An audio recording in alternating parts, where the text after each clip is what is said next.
Have you ever wondered how a single mansion, raised by a man the nation once feared, could endure unchanged and reshape memory of conflict and fortune that ultimately built it? Welcome to Historic Doc's Archive, where we explore forgotten places and distant lives. Share where you are listening from, and if you feel at home, consider subscribing before we begin. In the final winter of 1919, New York City moved at its usual restless pace, carried by the clatter of carriage wheels on Fifth Avenue and the rumble of new motor cars along the park wall. The tall rows of mansions stood shoulder to shoulder, their windows glowing through the early darkness, sheltering families who had risen with the new century and believed their fortunes would last forever. Among these houses, one structure faced the park with a stillness that felt heavier than the rest. Its pale limestone seemed to catch the fading daylight even after dusk, holding it for a moment longer before surrendering to the night. This was the home of Henry Clay Frick, one of the wealthiest men in America, and to many, one of the most hated. Inside its silent halls, behind thick doors and heavy drapery, Frick lay on the edge of death, a man shaped by harsh decisions and hardened by the bitter conflicts of American industry. The house around him was only a few years old, yet it had already taken on the air of something meant to last for centuries. Its walls were thicker than those of a normal residence. Its windows were framed by stone, meant to resist time rather than welcome it. Even the arrangement of rooms followed a logic beyond simple comfort. Each gallery and corridor felt planned, measured, prepared for an existence beyond private family life. The light from the hallway fell across the floor in long rectangles, touching rugs imported from distant cities and paintings whose names had traveled across oceans before reaching this place. Servants moved with quiet precision, their steps softened by years of knowing which boards creaked and which hinges were slow. Doctors came and went through the side entrance, each man carrying a case of instruments and leaving with the same silent expression of inevitability. Henry Clay Frick had shaped this house as carefully as he had shaped his own reputation. Believing that stone and art could carry his name forward, even if the public refused to forgive the violence and conflict that had built his fortune. He had been born far from New York's grand avenues, raised not among refined society, but in the industrial heart of Pennsylvania, where coal dust settled on the fields and factories lit the night sky. His early life was marked by a drive that often made him seem older than his years. Even as a youth, he understood that wealth came not from invention, but from control, efficiency, and an unyielding focus on profit. When he found his opportunity in coke production, he pursued it with a precision that left little room for hesitation. He bought lands, secured transportation, expanded his ovens, and learned to read the flow of industrial demand as if it were a river he could divert at will. Partnership with Andrew Carnegie had magnified his fortune and his visibility, and it had also magnified the controversies around him. To the growing class of steelworkers who lived along the riverbanks, Frick's name became synonymous with strict management and low wages. The Homestead Strike of 1892 would become the defining moment of his reputation, a clash between company power and labor resistance that filled the headlines for weeks and left scars that never fully healed. When Frick's decision to bring in Pinkerton agents resulted in gunfire, deaths, and a national outcry, the story clung to him with a weight he could not escape. Newspapers painted him as a man of iron will and cold calculation, and even those who admired his business success viewed him with a wary respect. Years later, despite his many charitable acts and his remarkable art collection, he remained a figure whose name stirred opinion long before his face appeared in public view. As the final hours of his life passed in the mansion on Fifth Avenue, the city outside continued its restless rhythm. Children skated on the frozen edges of Central Park. Lanterns glowed from the horse-drawn carriages moving slowly along the snowy paths. Wealthy families prepared for winter gatherings in drawing rooms decorated with heavy curtains and portraits of ancestors. None of them could ignore that one of the last industrial giants of the Gilded Age was fading, nor that his mansion, finished only a few years earlier, seemed already prepared for the role he envisioned for it, a testament to permanence. While many of the great houses on Fifth Avenue had been built to impress, few had been built to endure change. Some were too ornate, others too large, others too closely tied to the fashions of the moment. But Frick had chosen a different path. He had designed his home with a future purpose in mind, a purpose written clearly in his will, that it should become a museum after his family no longer lived there, preserving not only his collection, but his name. Inside the house, the air carried the faint scent of oil from polished wood and the quiet warmth of the fireplaces that had been tended since early morning. Lamps burned low in the corners of rooms that had seen many distinguished visitors: bankers, artists, politicians, travelers who had crossed oceans to view the paintings he gathered with such intentional care. The building held an atmosphere of both stillness and expectation, like a stage prepared before the actors arrive. Frick himself seemed almost part of the architecture now, a figure who had built walls strong enough to outlast him. As the evening deepened, shadows touched the edges of framed canvases and darkened the corners of the hallways. Nurses moved quietly, adjusting linens and checking his pulse. He did not speak much. His breath was slow, steady, fading. The news of his death would soon reach the newspapers, and debates would follow. Some would praise his philanthropy. Others would condemn his labor practices and the human cost behind his fortune. Yet the mansion on Fifth Avenue would remain, unaffected by the words printed about the man who built it. Its windows would continue to glow each evening. Its galleries would remain intact. Its stone facade would stand quietly facing Central Park, as if waiting for the next chapter to begin. For a moment on that winter night, it was simply a house holding its breath, aware that the life for which it had been built was ending, and the life it had been designed for was about to begin. If someone had stood outside on the snowy sidewalk along Fifth Avenue that night, they might have noticed the stillness of the great limestone walls, the faint reflection of passing street lamps on the windows, and the quiet suggestion that inside, behind those heavy curtains, something had shifted. The city moved on, but the building remained rooted in place, prepared to carry the memory of a complicated man forward long after the sound of his footsteps disappeared from its halls. The mansion stood quiet in the winter night, its tall windows holding the last faint traces of lamplight, as if the building itself were pausing before turning a page it had waited years to open.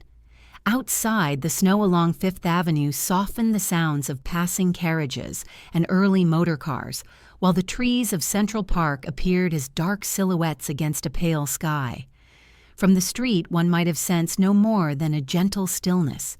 Yet within those thick limestone walls, a story was already shifting from one life to another, from the private world of Henry Clay Frick to the deeper history that had shaped the decisions leading him to this very corner of New York. The stillness around the mansion seemed to ask a quiet question. How had a man born far from this grand avenue risen to such a position? And what path had carried him from a modest boyhood to this fortress of art and stone? To understand the house that now waited in silence, we must return many years before its foundations were drawn onto a blueprint, to a landscape that could not have seemed more different from Fifth Avenue.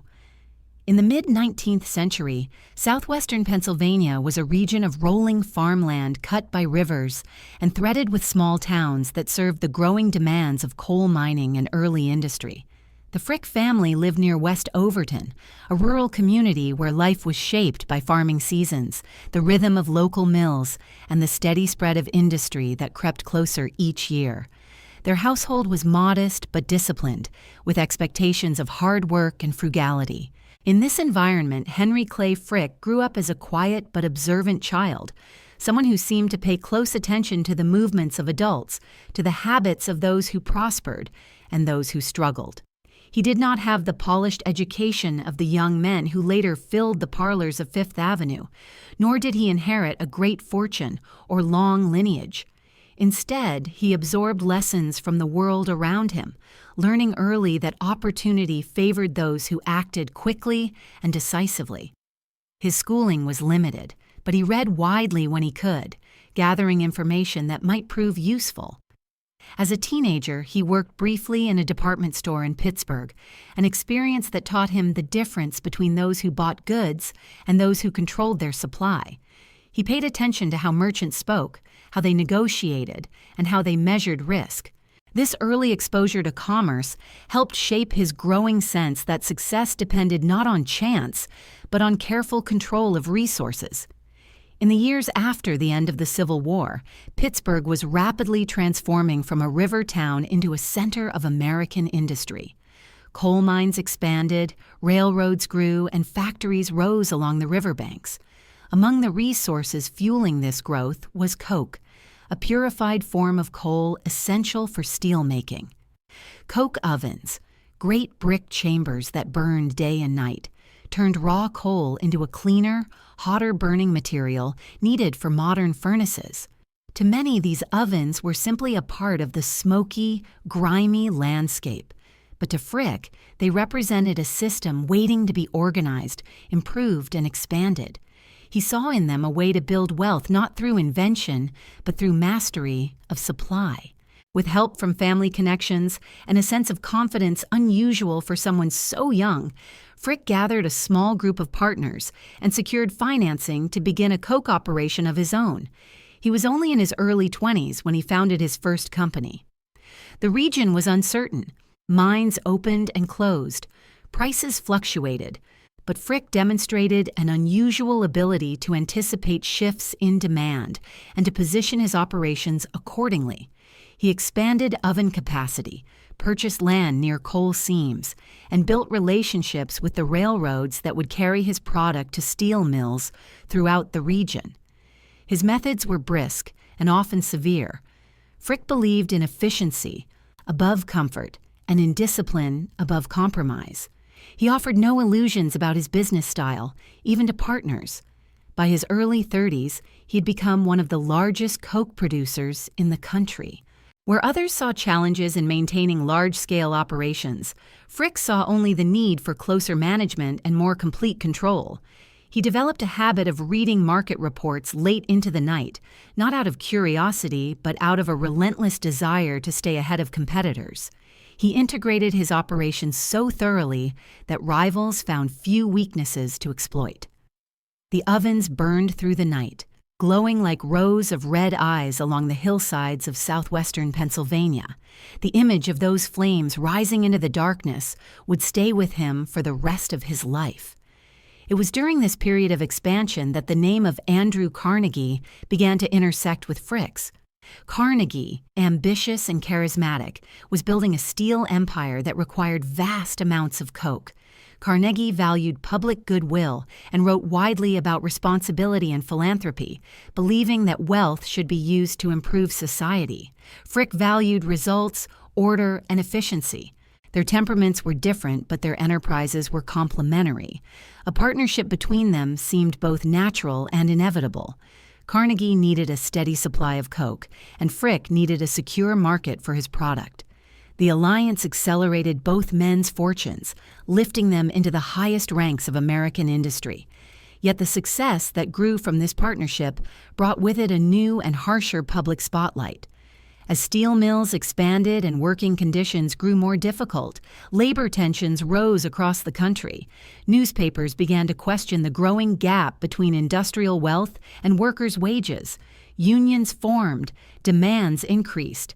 And as Frick assumed greater leadership within Carnegie Steel, he became increasingly associated with the strict policies needed to maintain output and profit. Those who lived near the mills saw him not as a distant businessman, but as the person whose decisions shaped their daily lives. While Carnegie maintained a more public-facing image of benevolence, Frick became the figure toward whom frustration often turned. Still, Frick pressed forward, convinced that industry required firmness rather than sympathy.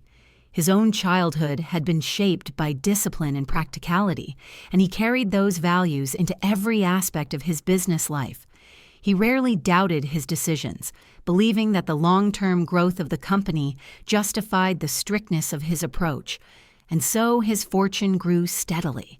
But so did the distance between him and the workers whose labor made that fortune possible.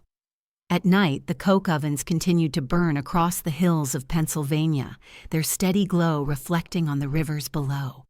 Frick, now a rising figure of national industrial power, often stood at a distance from those fires, watching the red light flicker against the dark sky. He saw in them not danger or hardship, but evidence of progress, evidence that his vision was being realized.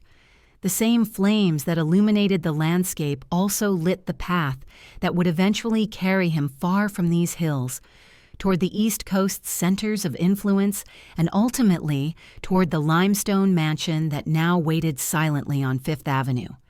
Yet the memory of those early fires, the heat of the ovens, and the discipline required to keep them burning remained with him always, shaping not only his methods but the architecture he later commissioned.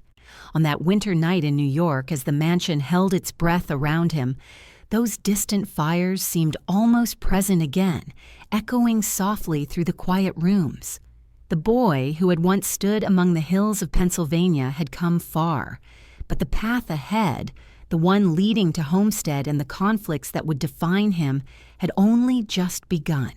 The quiet glow of those distant coke ovens, still lingering in the memory of that rising industrial landscape, seemed to follow Henry Clay Frick into the next stage of his life, where the stakes would deepen and the consequences would become far more public.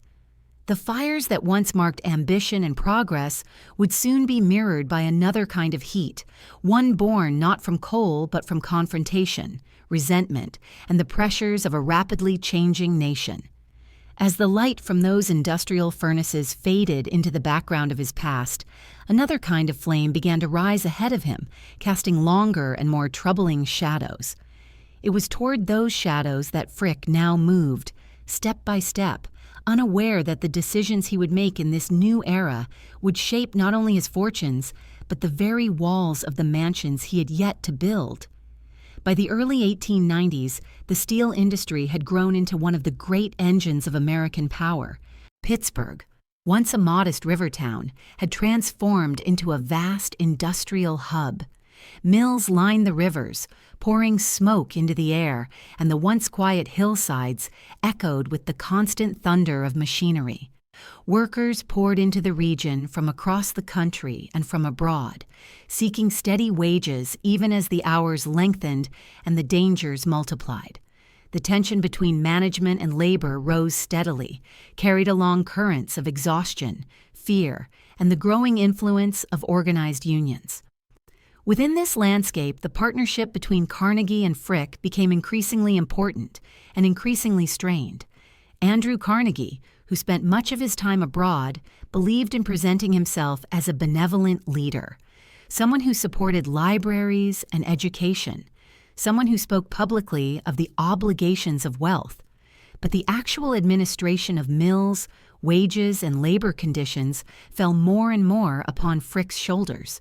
Carnegie preferred not to be associated with the harsher realities of running such an empire. Frick, meanwhile, accepted the responsibility without hesitation. For him, a profitable mill depended upon clear policies, firm expectations, and a refusal to yield to pressure. He believed in order, not persuasion. And so, without intending to, he became the person workers looked to when conflict arose, the face of authority in an era of rising unrest. Across the country, unions were gaining strength. Workers demanded shorter hours, safer conditions, and a voice in negotiations. The Amalgamated Association of Iron and Steel Workers, one of the most influential unions of its time, had secured a foothold in the Homestead Steel Works, a major plant within Carnegie Steel. Historically, negotiations had been tense but functional. Yet as the 1890s opened, economic pressures and management decisions created an increasingly fragile environment. Carnegie, seeking to reduce labor costs while maintaining production, supported efforts to break the union's influence at Homestead, but he left the execution of these efforts to Frick. Frick approached the situation with the same determination that had characterized his entire career. He believed that no business could function if control shifted away from its leadership. In his view, the union's demands threatened not only efficiency, but the very structure of the industry. He made the decision that would define the rest of his life. He would confront the union directly, refusing compromise, and he would maintain the company's authority at any cost. That choice would lead to one of the most violent labor conflicts in American history. In preparation for the standoff that seemed increasingly inevitable, Frick ordered the construction of a tall fence around the Homestead plant. It was a formidable barrier, built of sturdy wood and topped with barbed wire. Watchtowers rose at corners, and searchlights swept the perimeter. Locals began referring to the structure as Fort Frick, a name that carried both dark humor and growing resentment. Workers watched its completion with disbelief. The fence did not feel like preparation for negotiation. It felt like preparation for war. The tension in the region intensified, hanging over the town like a heavy, unmoving cloud. As summer approached, negotiations collapsed entirely. Frick announced that the company would no longer recognize the union, and workers responded with a strike. The plant shut down. The town waited. And then, on a morning in early July, Frick made the move that would ignite the conflict. He hired 300 Pinkerton guards and sent them by river toward the mill, instructing them to enter the plant and secure it for non-union labor. But the workers had anticipated this. They gathered at the riverbank armed with makeshift weapons, determined to prevent the Pinkertons from taking control.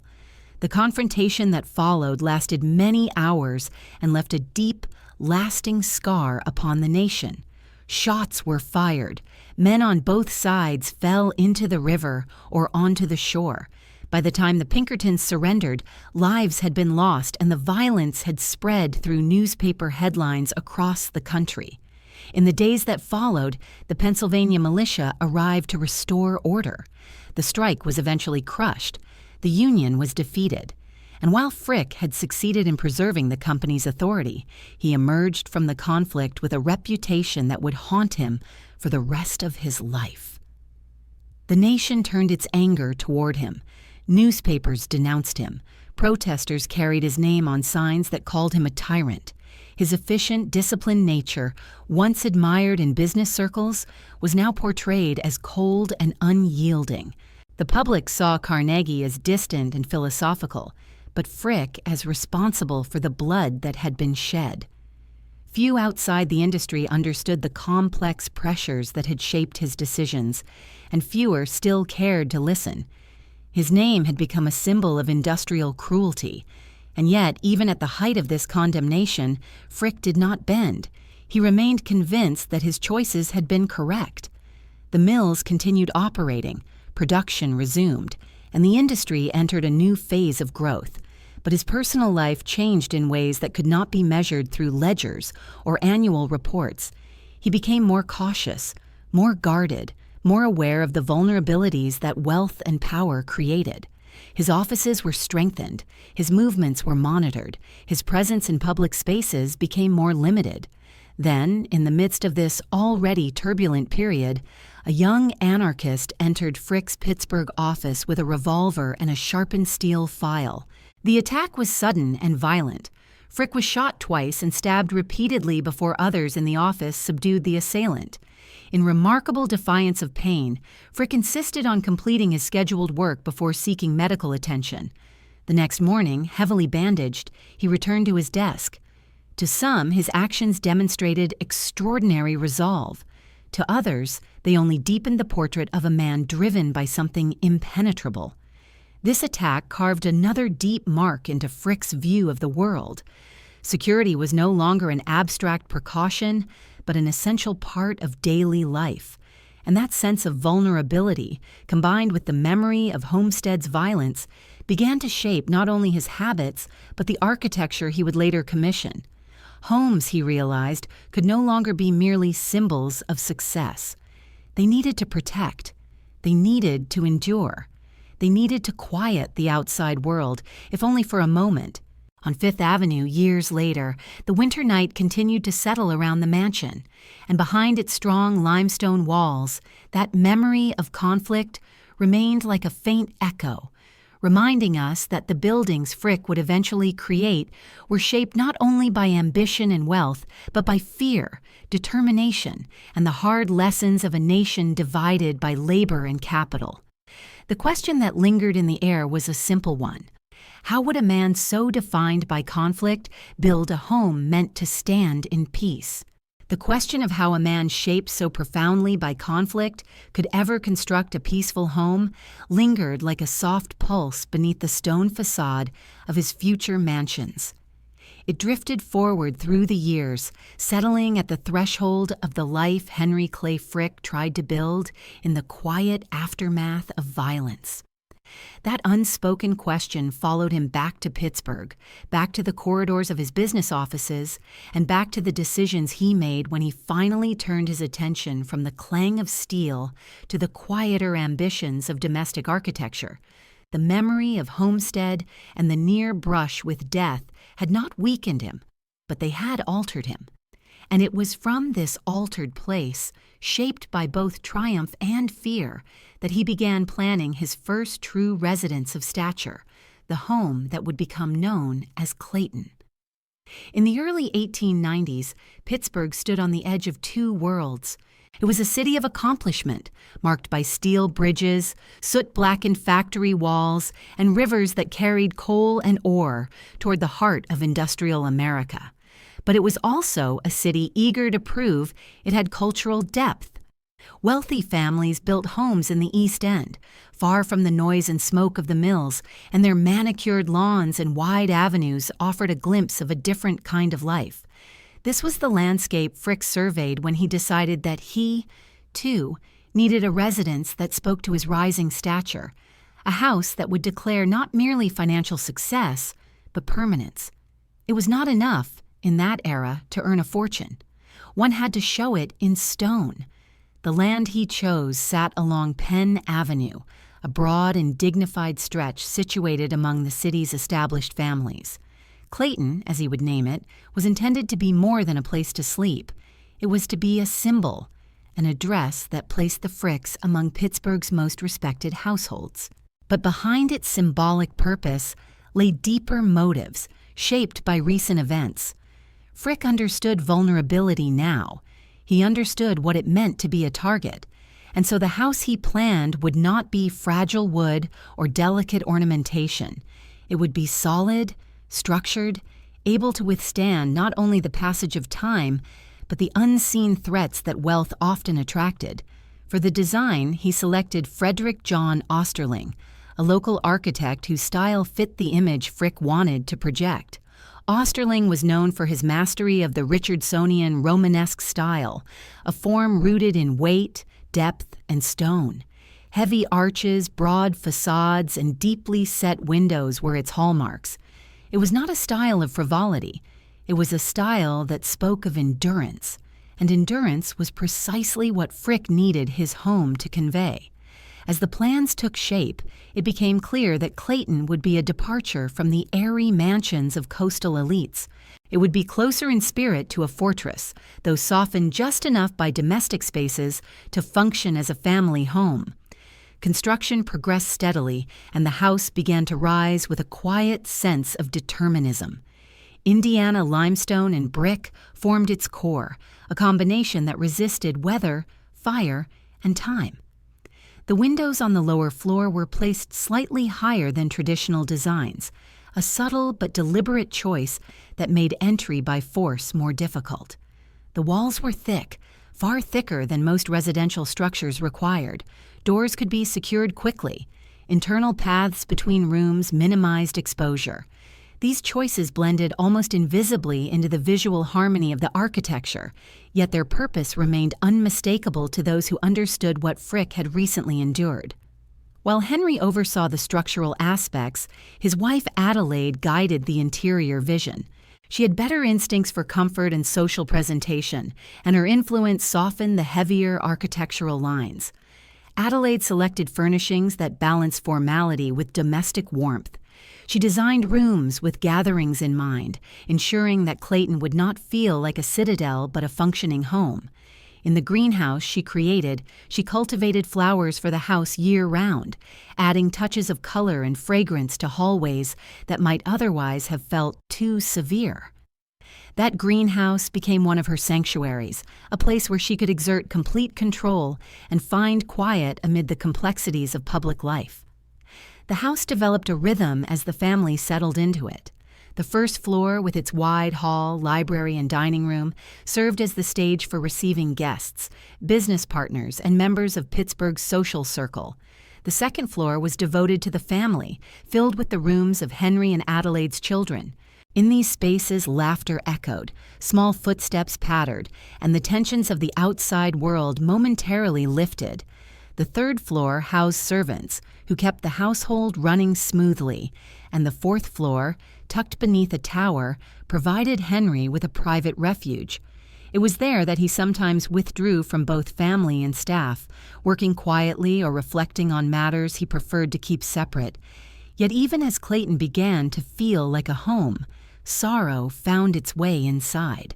The Fricks endured the loss of two of their children within the span of a decade. Their daughter Martha died in 1891. Their son Henry Jr. died in 1898. These tragedies cast a melancholy over the upper floors, where small rooms, once filled with children's belongings, remained painfully still. Adelaide carried this grief with a quiet dignity, finding comfort in her greenhouse and in her social obligations. Henry, however, retreated inward. He rarely showed emotion publicly, but those who knew him sensed that the tragedies settled into his character like a permanent shadow. This contrast between the grandeur of the public rooms and the sorrow in the private ones gave Clayton a layered presence. It could receive guests with polished elegance, hosting dinners that impressed even the most established families. But behind its heavy doors, it was also a place marked by private loss. In a strange way, these dualities made the mansion more human, more complex, more reflective of the family who lived there. Frick's wealth had elevated him to the heights of American industry, but no amount of wealth could shield him from heartbreak. By the time the house was completed, its cost surpassed $500,000, an extraordinary sum for Pittsburgh at the time. But the investment served its purpose. Clayton announced to the city that Henry Clay Frick was not merely a successful businessman, but a figure of enduring presence. The architecture alone demanded respect. Its stone mass, its carefully chosen proportions, and its restrained yet impressive interiors all signaled a man determined to cement his place within the city's cultural and social fabric. And yet, in the years that followed, Frick would begin to see Pittsburgh differently. For all the prestige Clayton brought him, the city also held the memories of Homestead and the shooting in his office. The newspapers that had once denounced him were printed only a short distance away. The factories that had made him wealthy stood beside neighborhoods where resentment still lingered among laborers. He came to understand that his reputation in Pittsburgh would never fully detach from those events, no matter how many social invitations Adelaide secured, no matter how refined his home became. Thus Clayton, despite its significance, became a stepping stone rather than an endpoint. It was a foundation, a beginning. It taught Frick what architecture could accomplish and what it could not. It provided comfort, but not absolution, status, but not reinvention.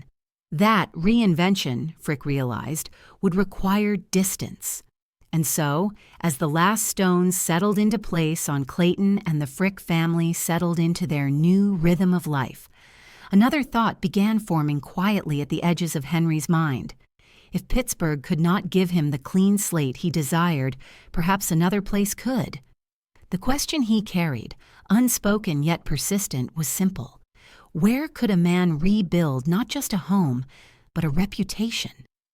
The answer lay on the Atlantic coast, in a town where power gathered every summer beneath the wide sky.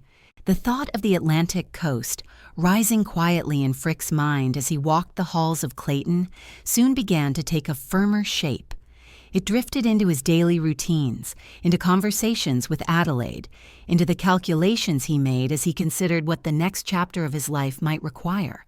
The idea did not replace Pittsburgh, but it offered something Pittsburgh no longer could: distance from controversy, distance from memory, and distance from the tensions still simmering beneath the city's industrial surface. That thought, delicate at first, gradually gathered weight until it settled fully within him, and from that settling came a decision that would lead him eastward toward the summer world of Newport, where the nation's wealthiest families retreated to define their place in society. Newport was not simply a seaside town. By the late 19th century, it was the seasonal capital of American aristocracy. Families with names like Vanderbilt, Astor, and Aylricks built sprawling estates along the cliffs and rolling lawns, constructing what they called summer cottages, though they were palaces in every meaningful sense. The air carried both salt and social expectation. Every surface, from manicured gardens to marble interiors, reflected an understanding that Newport was where reputations were shaped, elevated, and quietly judged. If one wished entry into the most refined circles of American wealth, Newport was essential. Frick understood this clearly.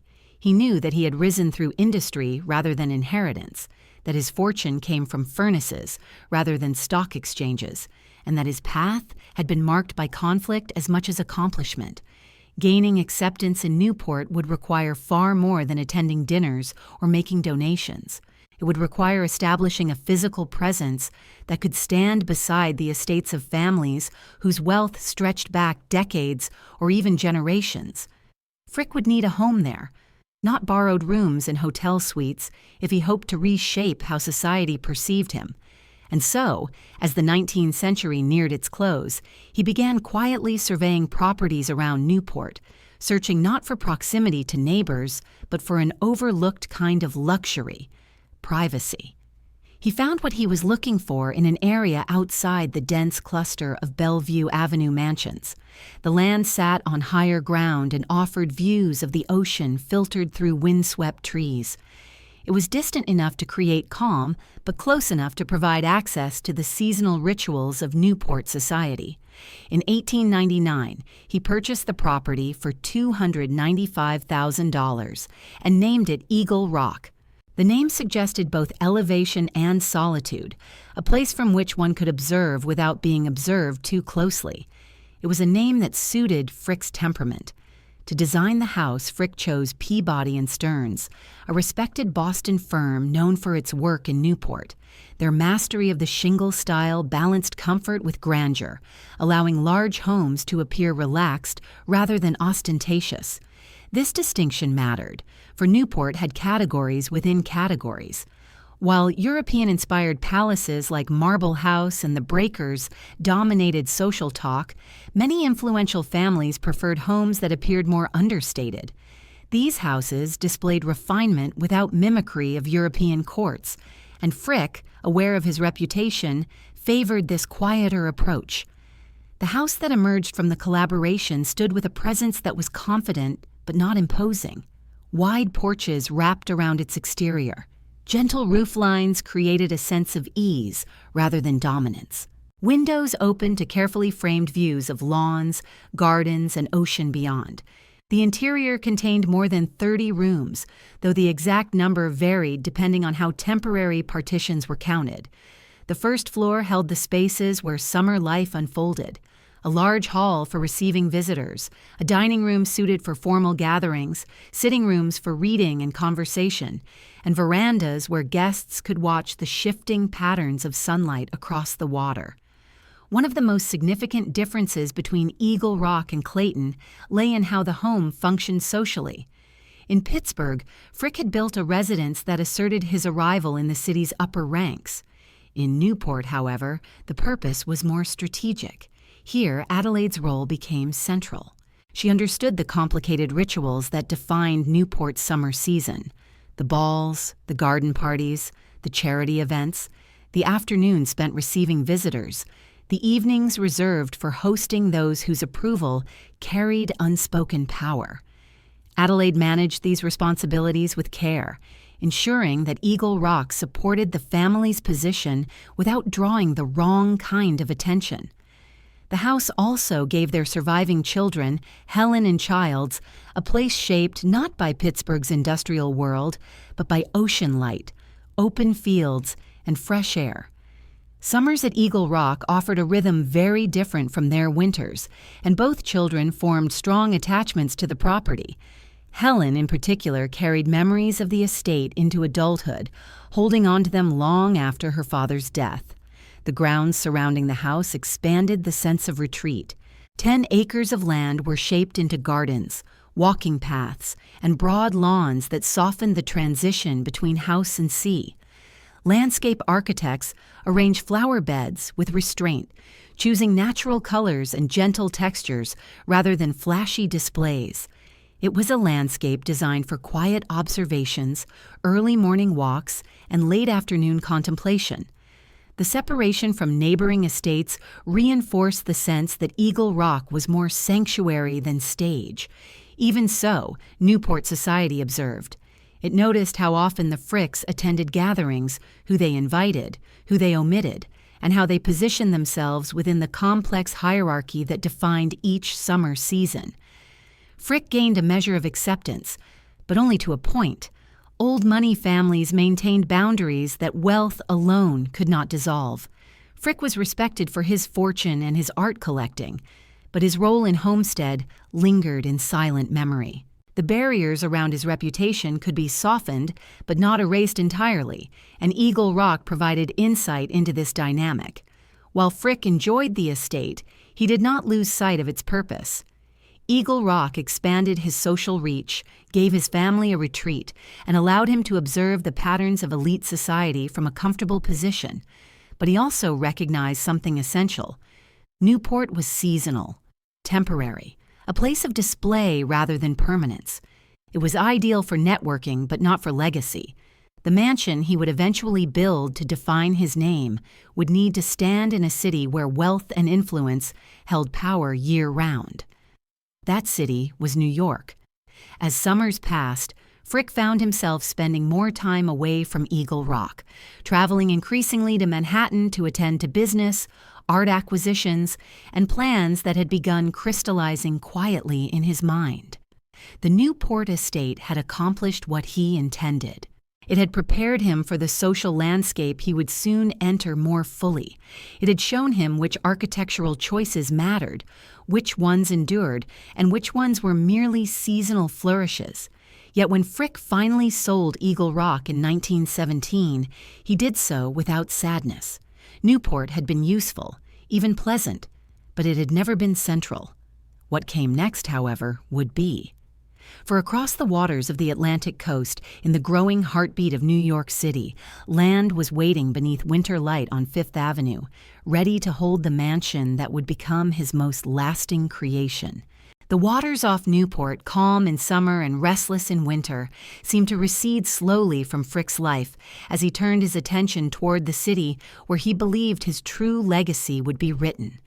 The estate at Eagle Rock had offered a kind of rehearsal, a proving ground where he could observe society's rituals and understand its hidden rules. But even on its quietest days, when the ocean mist softened the horizon and the lawns glowed with late afternoon light, Newport remained seasonal. Its influence evaporated with the approach of autumn. What Frick desired now was permanence, and permanence required a different stage. As the last summers at Eagle Rock faded into memory, another image rose clearly before him, a long stretch of Fifth Avenue facing Central Park, where the air carried the hum of change and the future of American wealth was already taking shape. New York at the turn of the century was a city rising with unprecedented speed. Skyscrapers were beginning to redefine the skyline.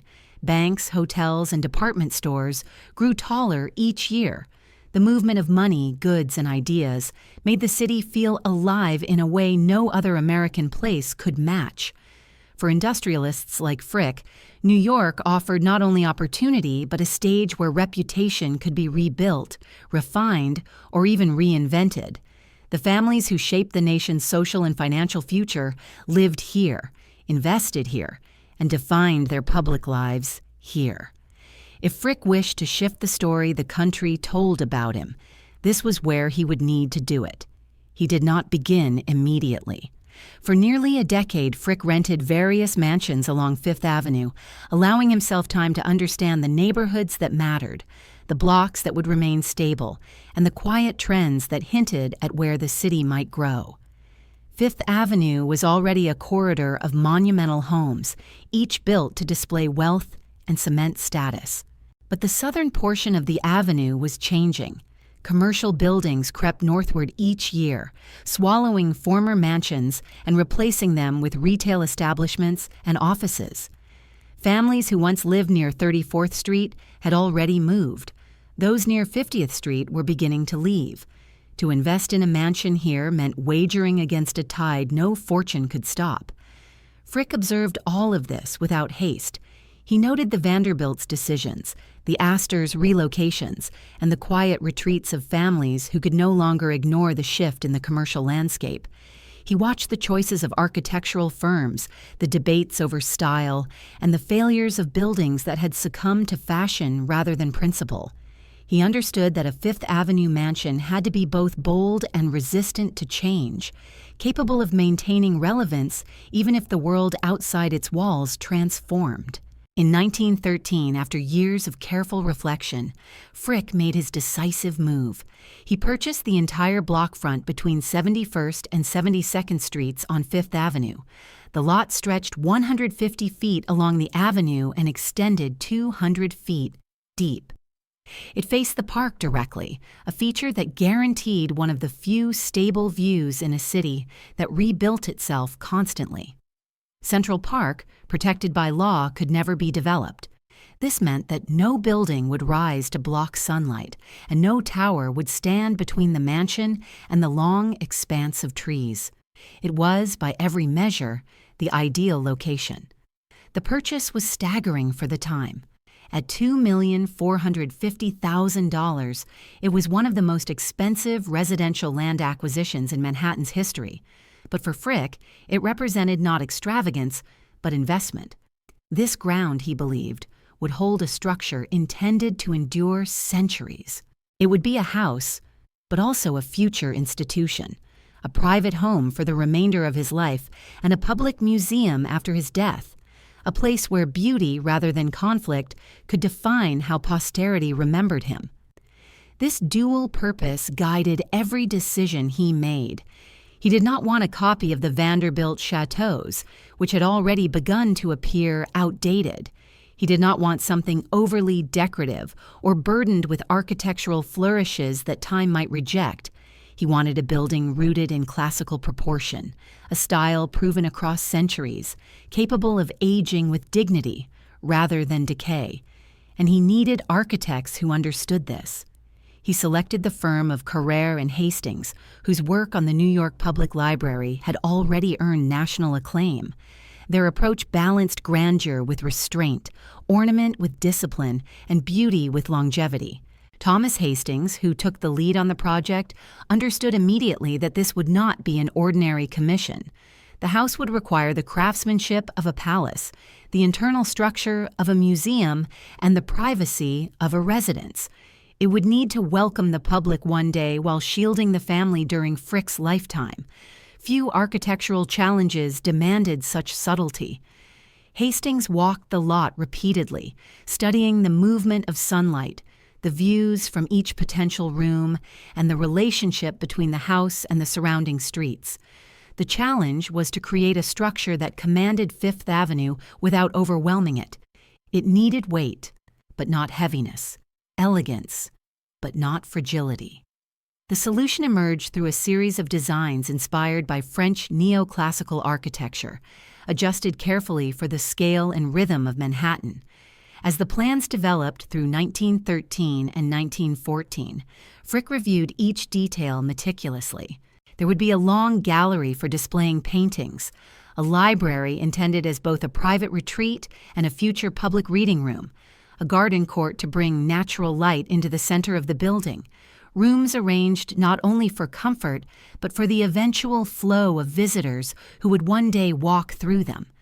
Every fireplace, every doorway, every window, every molding was considered with both present utility and future permanence in mind.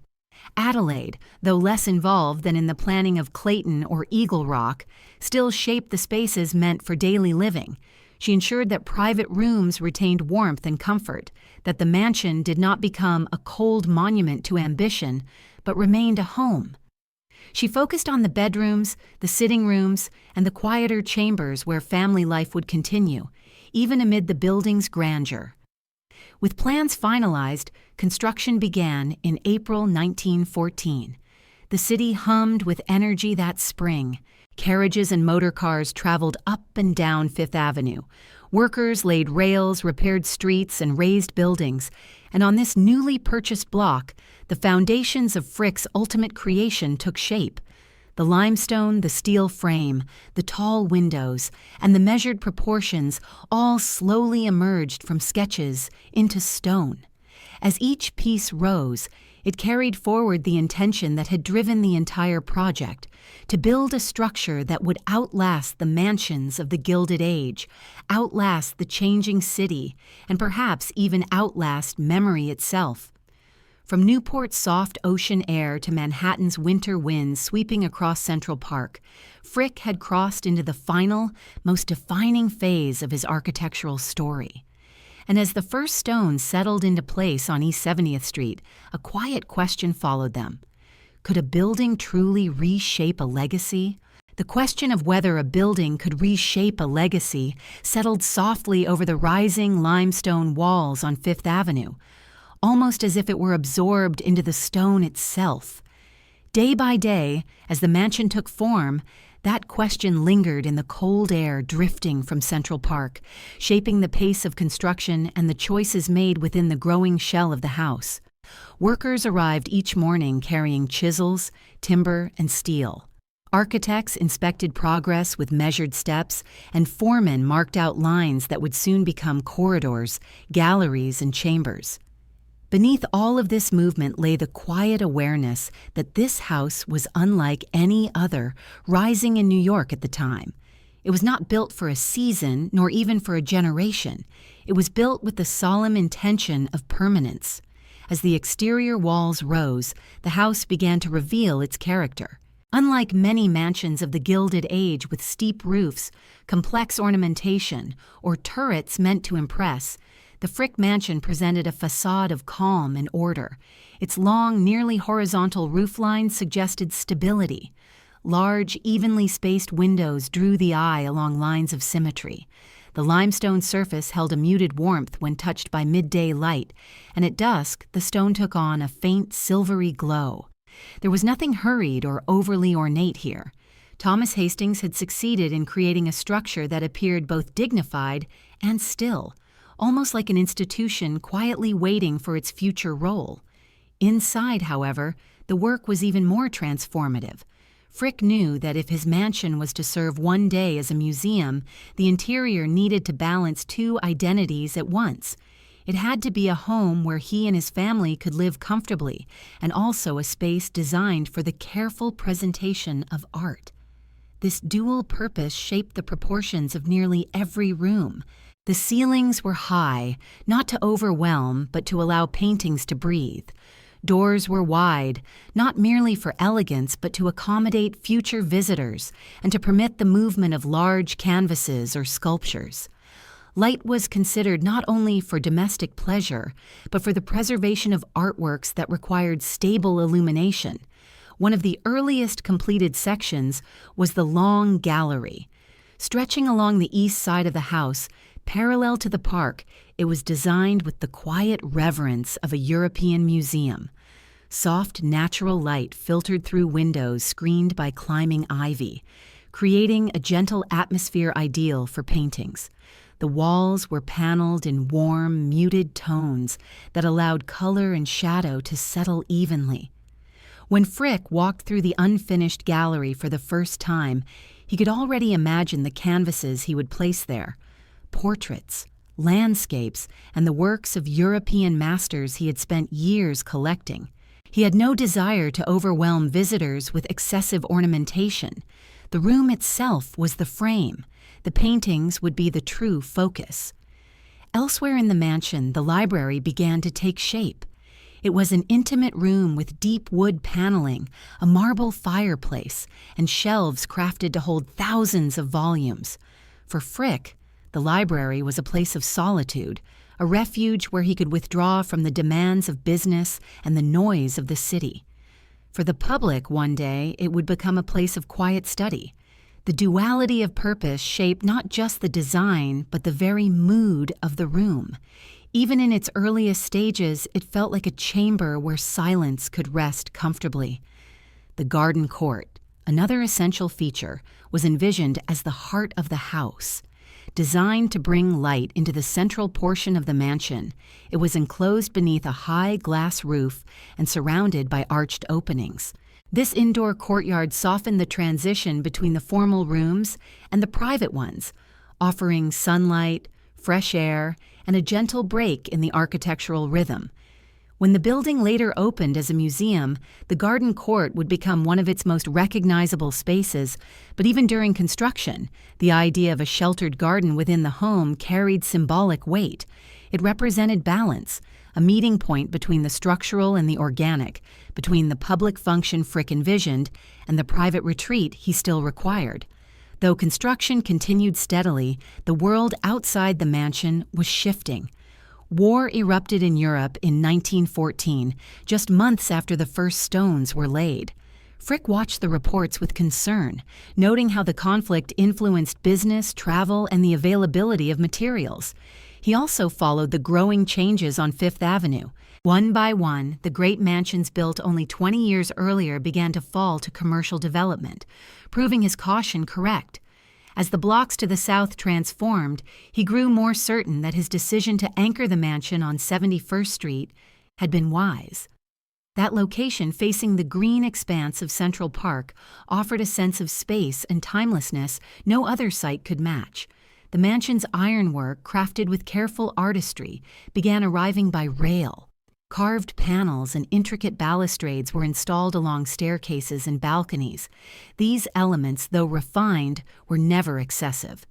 Hastings maintained the discipline of the neoclassical style, ensuring that every detail supported the house's sense of calm.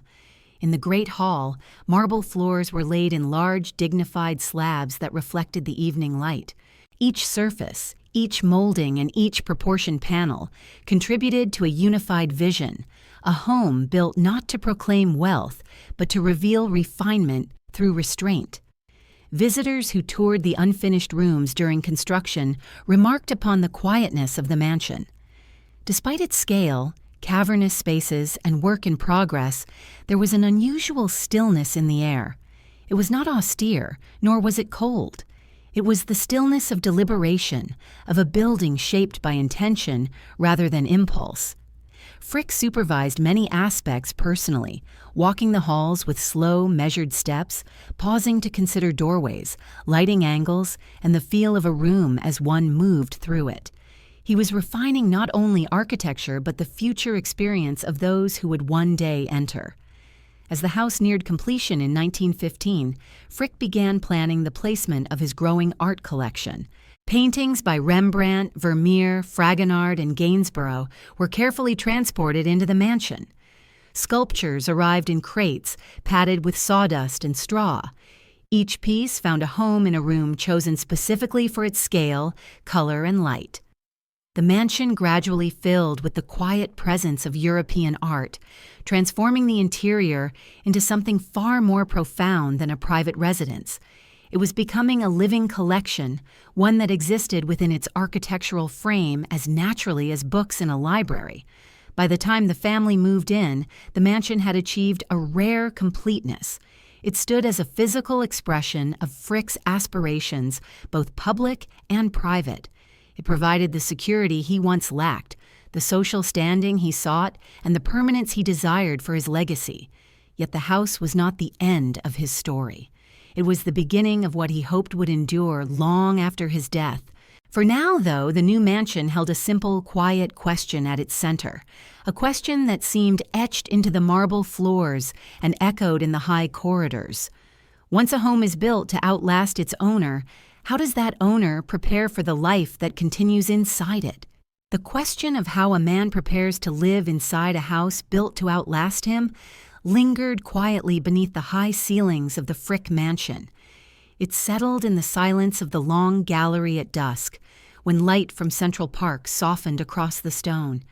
It hovered in the echo of footsteps along the marble floors, footsteps belonging not only to Henry Clay Frick, but to the servants, the family members, and the visitors who would come to understand this house as something larger than a private residence.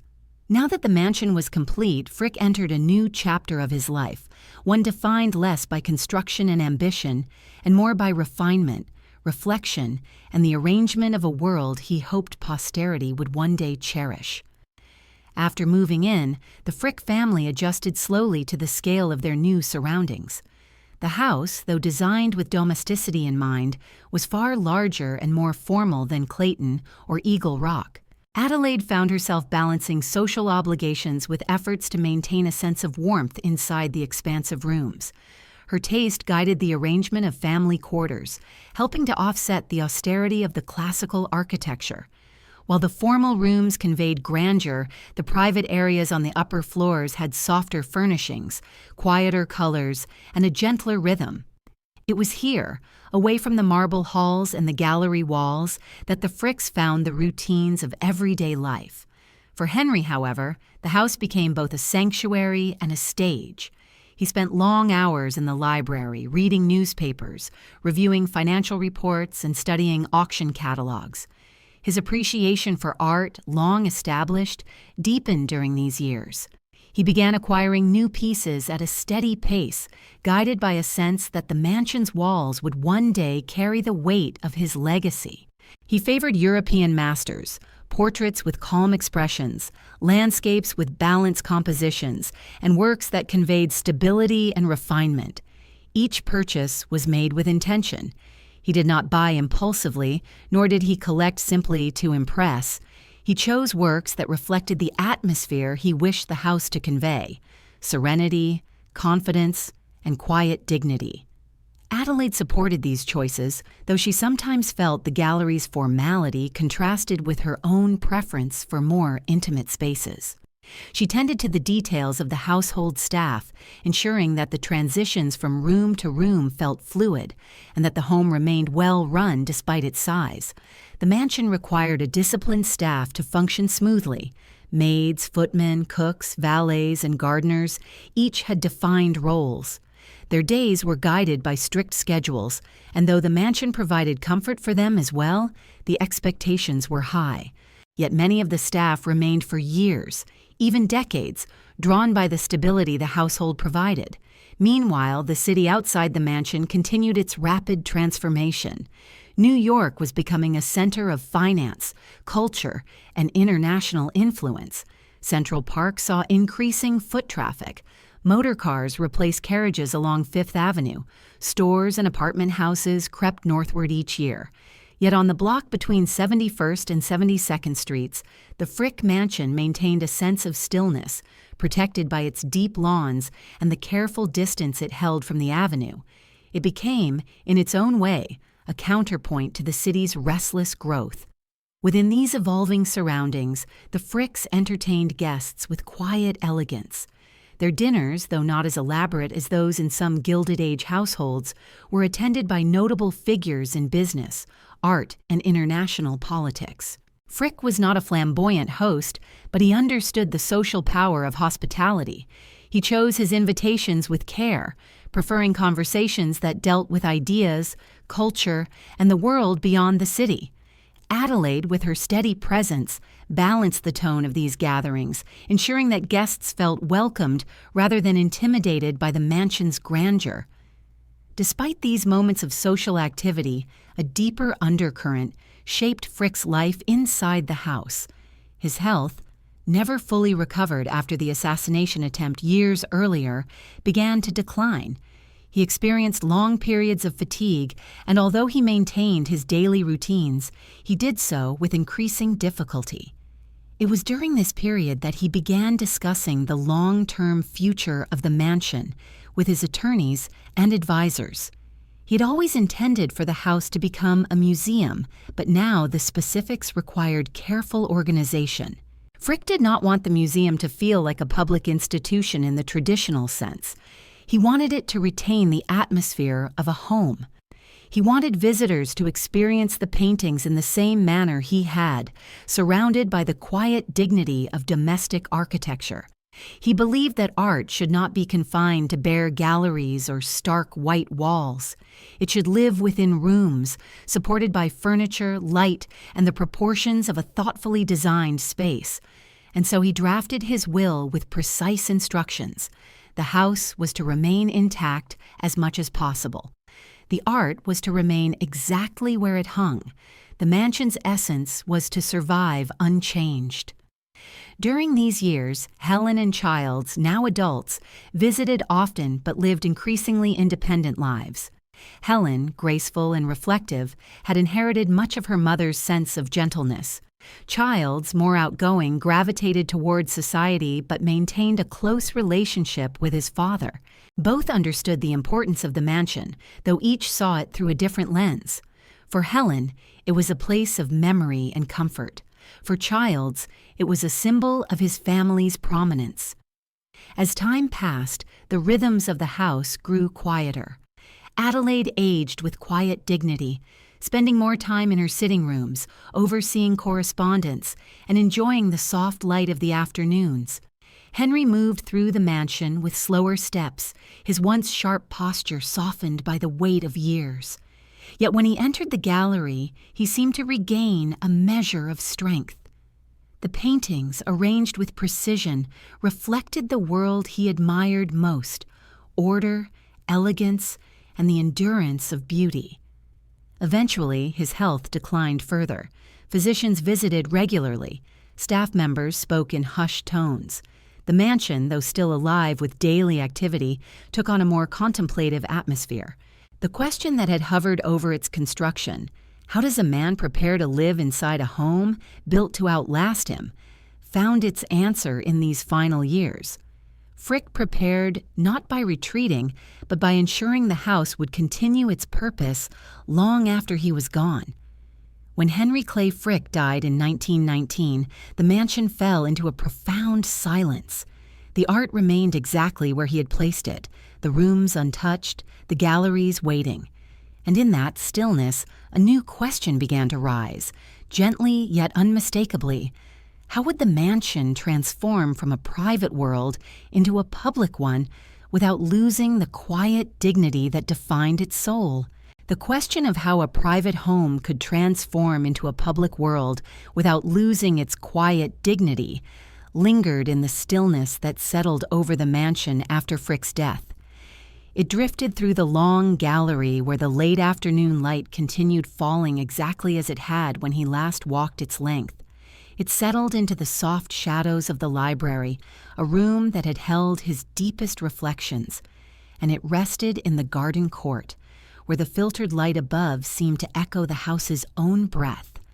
The mansion was unchanged, yet everything within it felt subtly shifted, as if waiting for direction, waiting for the next era to begin. In the days following Frick's passing, the house operated almost exactly as it had before. The staff, out of respect and out of habit, continued their routines. Fires were tended in the fireplaces, floors were polished. The dining room remained orderly, and the windows were open just enough each morning to let in fresh air from the park.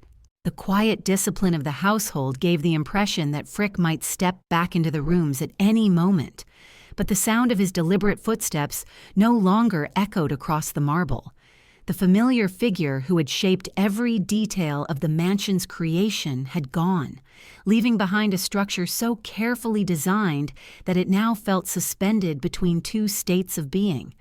No longer merely a home, not yet a museum. The task of stewarding the mansion into its next phase fell to the remaining members of the Frick family, particularly Adelaide and the children. They were guided not only by personal memory, but by the explicit instructions in Frick's will.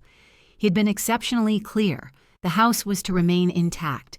The arrangement of art, the placement of furniture, the proportions of each room, none of it was to be altered beyond what was necessary to ensure preservation. When the time came to open it to the public, the mansion was to appear as if its inhabitants had simply stepped out for a moment. This idea, so simple at first glance, carried profound implications. It meant that the mansion would not be transformed into a traditional gallery. It meant that the public would enter a private world rather than a curated museum environment. Yet before this transformation could occur, the family continued to live in the home for several years. Adelaide, now without her husband, found comfort in the familiar routines of the mansion.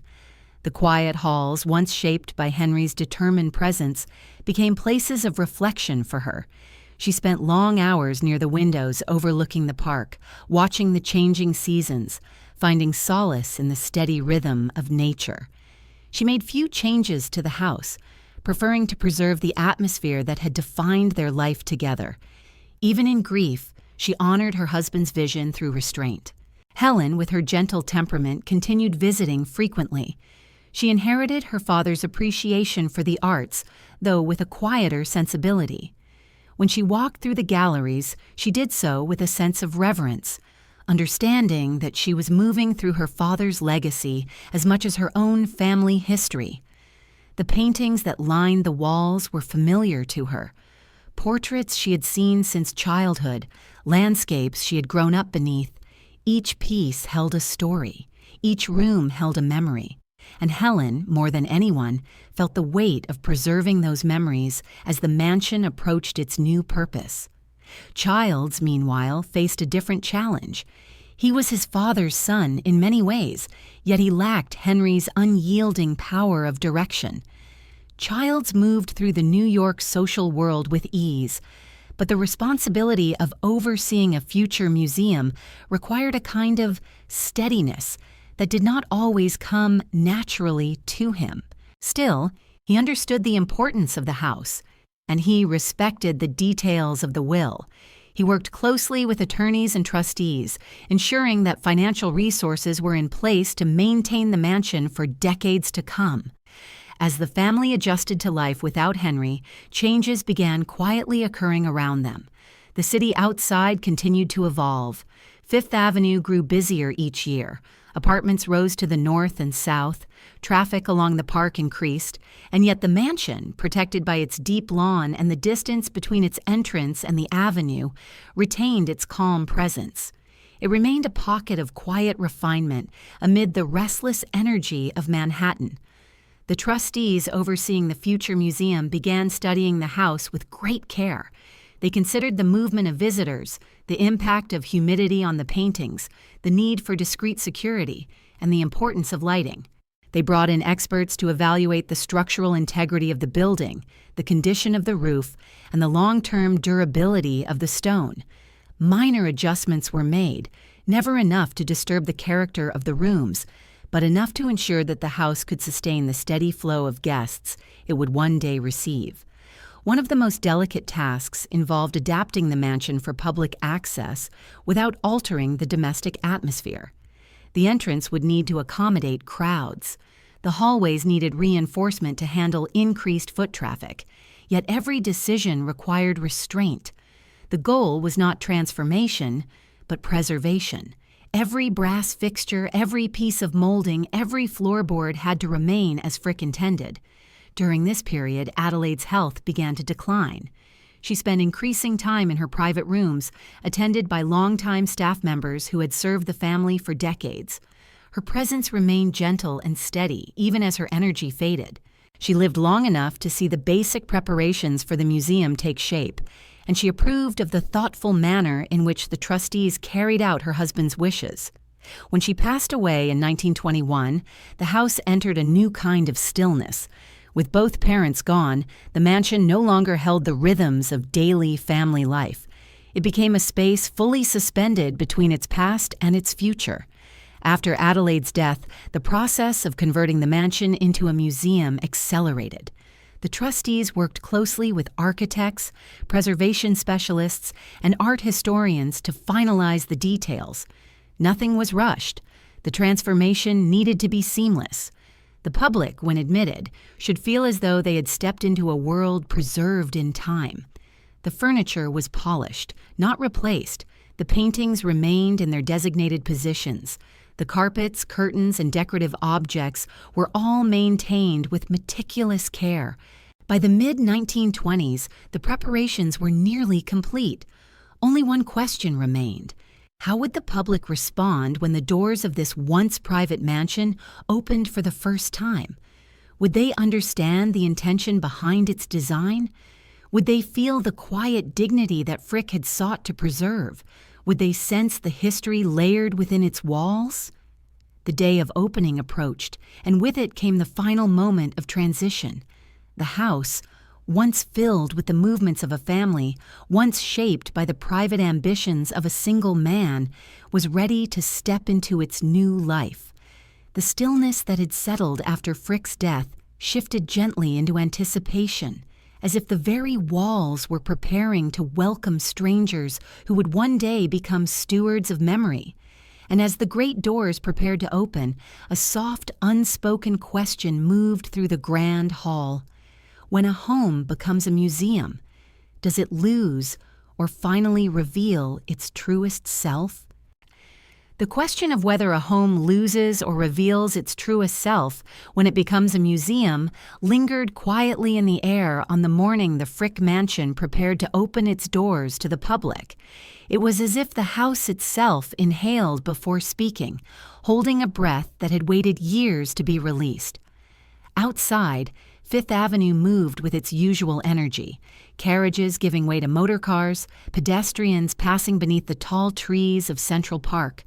But within the limestone facade, time felt suspended. The soft gleam of polished wood, the gentle sheen of marble, and the stillness of the long gallery all suggested a house aware of the transformation about to unfold, yet unshaken by it. The trustees, working with great care, scheduled the opening for December 1935. The years leading to this moment had been filled with preparation, testing, and adjustments that were always subtle rather than sweeping. Every decision had been made with a single guiding principle. The mansion must remain a home in spirit, even as it welcomed the public as a museum. This intention shaped everything from the flow of visitors to the lighting that fell across the paintings. Unlike traditional museums, which separated viewers from the world of domestic architecture, the Frick Museum sought to envelop them in a space where art lived alongside furniture, carpets, and the quiet dignity of lived rooms. When the first visitors arrived, many were struck by the atmosphere before they even crossed the threshold. The wide steps leading to the entrance, the calm spacing of the windows, and the view of Central Park across the avenue gave the house an air of restrained grandeur. The building did not tower over them, it invited them.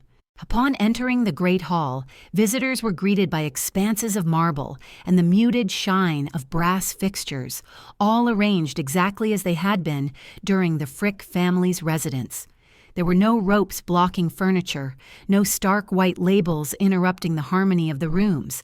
Instead, small, discreet plaques identified each artwork, allowing the viewer to remain immersed in the environment rather than pulled out of it. The public response was quiet at first, as if people were testing the boundaries of a space that felt too intimate for crowds. They walked slowly, speaking in hushed tones, as though entering a private residence unannounced. Many paused in the library, surprised by how personal it felt. The books on the shelves were real volumes the family had used. The furniture bore subtle signs of time and care. Visitors lingered in the long gallery, admiring the arrangement of paintings that seemed inseparable from the walls behind them. In the garden court, they stood beneath the glass roof, looking upward at the filtered light that fell onto the fountain and the small clusters of foliage. It was unlike any museum they had known. Word spread quickly. The Frick Museum was not merely a collection of art, it was an experience, a preserved environment that allowed people to step into the world of a family whose private life had quietly shaped public history. The mansion's calm atmosphere offered shelter from the restless movement of the city outside. Even during the Great Depression, when uncertainty touched nearly every aspect of American life, the Frick offered visitors a space to walk, breathe, and contemplate beauty. For many, it became a treasured refuge. Behind the scenes, however, maintaining that atmosphere required constant discipline. The staff tasked with caring for the museum faced unique challenges. They needed to balance the requirements of preservation with the need to keep the rooms feeling natural. Temperature and humidity were monitored carefully. Fabrics required regular attention. Wooden floors exposed to greater foot traffic than the house had ever known needed careful maintenance to avoid wear. Yet despite these demands, the mansion retained its original warmth. The staff understood that their work was not simply custodial, it was interpretive. They were maintaining a story. The museum's early years were shaped not only by preservation, but by interpretation. Scholars visited to study the collection. Students came to sketch the paintings. Art lovers returned again and again to observe the subtle details of the collection, noticing new elements each time, an expression in a portrait, a delicate brushstroke, a shift in light across a landscape. The museum became known for its quiet intimacy, its refusal to overwhelm, and its confidence in the power of simplicity. As decades passed, the Frick's reputation grew. It became a cornerstone of New York's cultural landscape, admired for its elegance and its steadfast adherence to the founding vision. Visitors noted how different it felt from the grand public institutions rising elsewhere in the city. The Metropolitan Museum of Art, with its vast halls, offered encyclopedic collections. The Museum of Modern Art brought the energy of contemporary creativity. Yet the Frick stood apart, anchored in the idea that art could be experienced most profoundly within the spaces of a home. This distinct identity helped the museum endure wars, economic shifts, and evolving trends in the art world. Even as large galleries expanded, adopted new technologies, and embraced modern exhibition techniques, the Frick remained faithful to its original rhythm. The trustees resisted the impulse to modernize the rooms or alter the layout. They understood that the mansion's power came from its continuity. It was not simply a building filled with artworks, it was a composition in itself. However, this devotion to preservation also presented challenges. The museum's limited size restricted the number of visitors it could accommodate. The narrow corridors and domestic interiors, so central to the Frick's charm, made it difficult to handle large crowds. The museum needed to evolve in small ways without compromising its soul. As time went on, the trustees considered plans for expansion, carefully, cautiously, and always with an eye toward preserving the original character of the mansion. Throughout these early decades, the mansion retained a sense of presence, almost as though the house itself observed each visitor, each step, each moment of reflection. The quiet dignity that had defined the home during the Frick family's lifetime now extended its influence outward, shaping the behavior of those who entered. Even children, usually lively in museums, seemed to lower their voices instinctively as they moved through the rooms. The architecture taught them how to behave without a word being spoken. The mansion's transition from private home to public museum had revealed rather than concealed its essence. It had not lost itself in the process. Instead, it had discovered a new identity, one that honored the past while serving the present. Yet as the museum continued to grow in reputation and significance, a new question began to form, one carried quietly across the stone halls by the steady rhythm of time. How would the museum navigate the decades ahead when preservation alone might no longer be enough to meet the needs of an evolving public? The question of how the museum would navigate the decades ahead, when preservation alone might no longer be enough, lingered softly in the air long after the first generations of visitors had walked through the mansion's doors. It floated upward along the quiet sweep of the grand staircase, drifted into the hushed corners of the library, and settled gently beneath the filtered light of the garden court.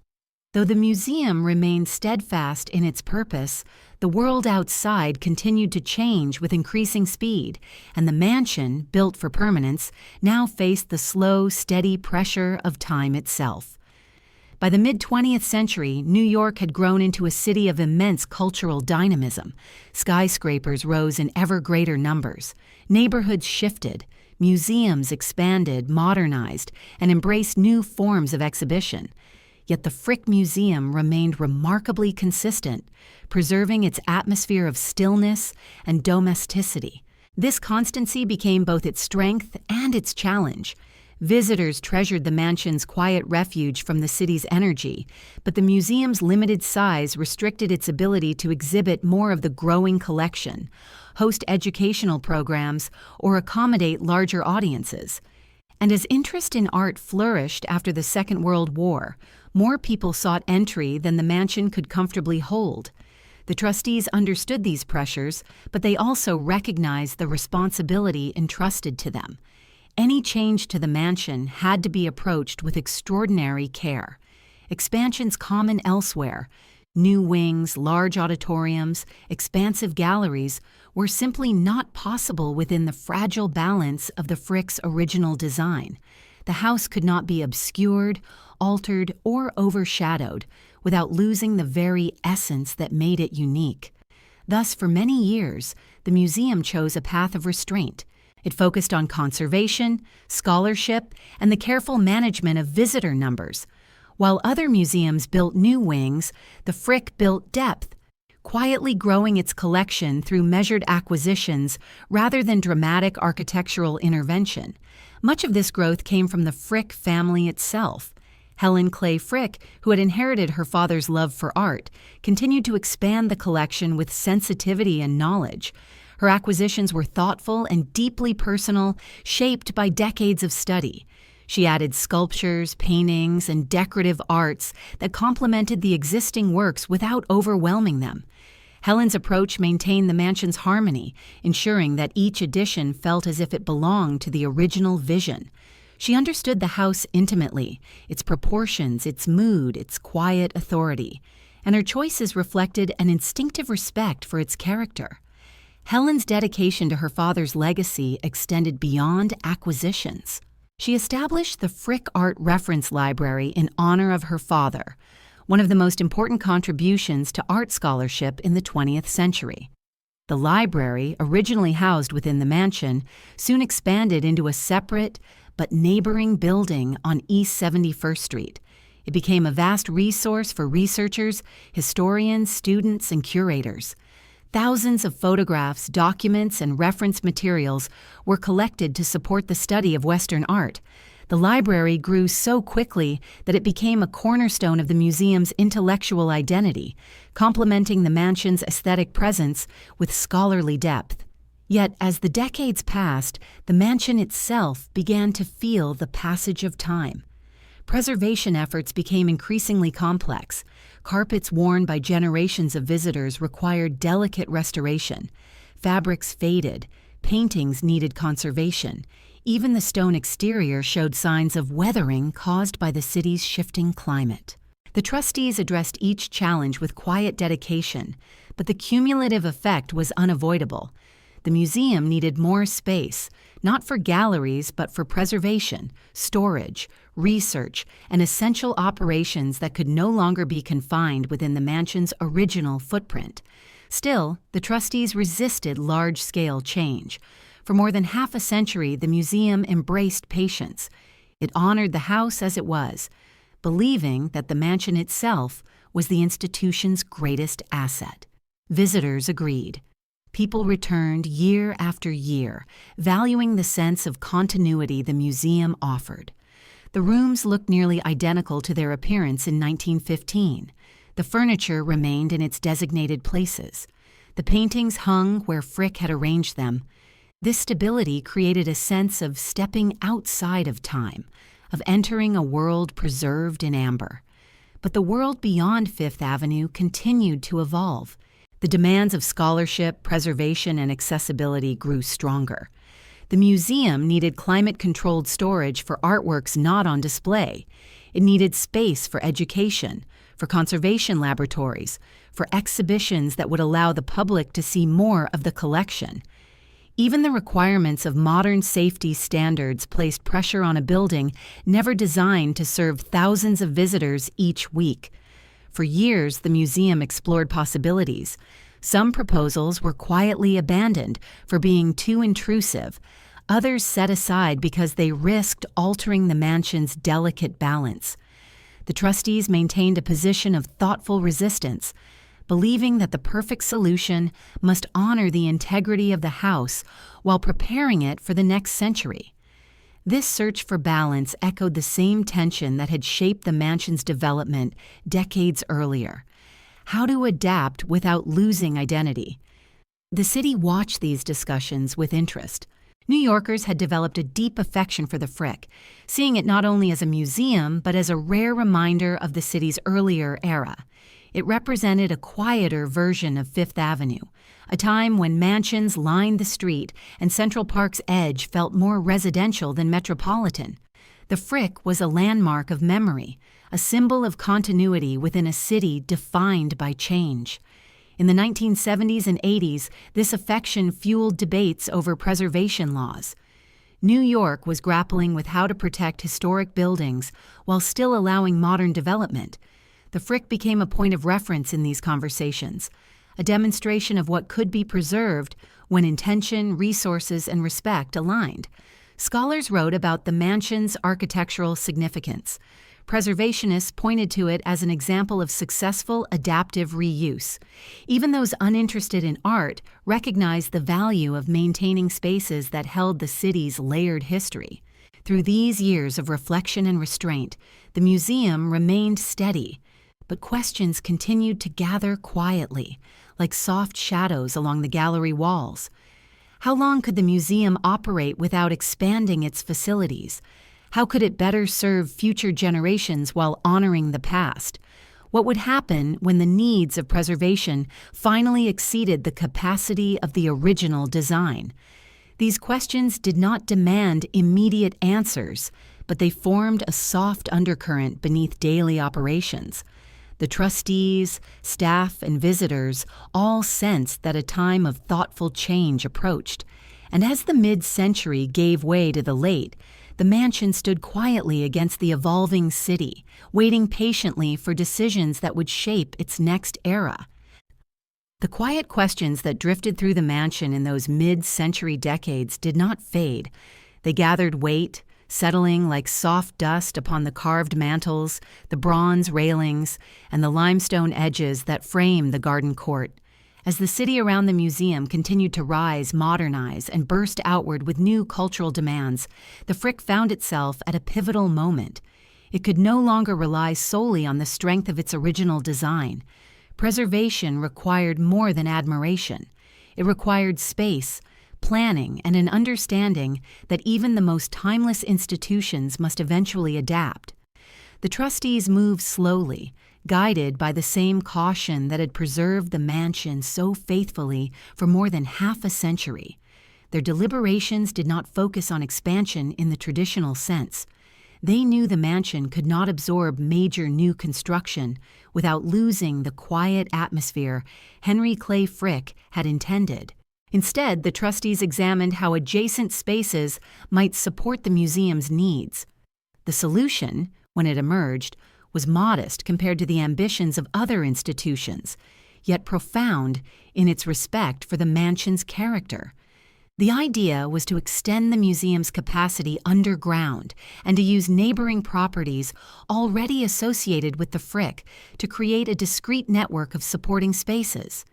These early plans remained private for many years as the trustees continued to weigh their responsibilities carefully. They understood that any disruption to the mansion's environment risked altering its identity. The museum's atmosphere of stillness was essential. Visitors did not come to see a modern facility. They came to step into a preserved world, a home that sheltered art rather than a building that displayed it. Any change had to protect that experience. Meanwhile, the city's relationship with the Frick continued to evolve. New York's skyline grew taller. Museums entered a period of bold expansion. Institutions such as the Metropolitan Museum of Art and the Museum of Modern Art transformed their interiors, adding new wings and galleries to accommodate ever larger audiences. The Frick, by contrast, remained nearly untouched. It stood in deliberate contrast to the modern world, offering intimacy rather than scale, contemplation rather than spectacle. For many, this made it more treasured. For others, it marked the museum as an institution at risk of falling behind. Yet within the mansion, the experience remained as powerful as ever. Visitors passed through the entrance hall into the West Gallery, where the quiet presence of Rembrandt and Vermeer encouraged reflection rather than haste. Light filtered gently through skylights, warming the rose-toned walls. The garden court continued to serve as a place of transition, offering a moment of calm between galleries. These spaces held a kind of emotional resonance that could not be replicated in new construction. They were rooted in memory, shaped by decades of uninterrupted use and preserved through the steady dedication of staff and trustees. But even in this atmosphere of stability, a subtle pressure built year by year. Behind the scenes, staff worked in cramped conditions. Storage overflowed. Conservation needs increased. The museum's capacity to support exhibitions and research stretched thin. And still, the trustees hesitated, knowing that any expansion would require extraordinary delicacy. Their caution reflected a deep understanding of the museum's identity. The mansion was not merely the site of the collection. It was the collection's primary context, its frame, its narrative, its greatest artifact. The turning point arrived quietly, shaped by necessity rather than ambition. As the century turned and technology advanced, the museum faced new expectations. Visitors sought improved accessibility. Scholarship demanded updated conservation facilities. The rising value of artworks required state-of-the-art security.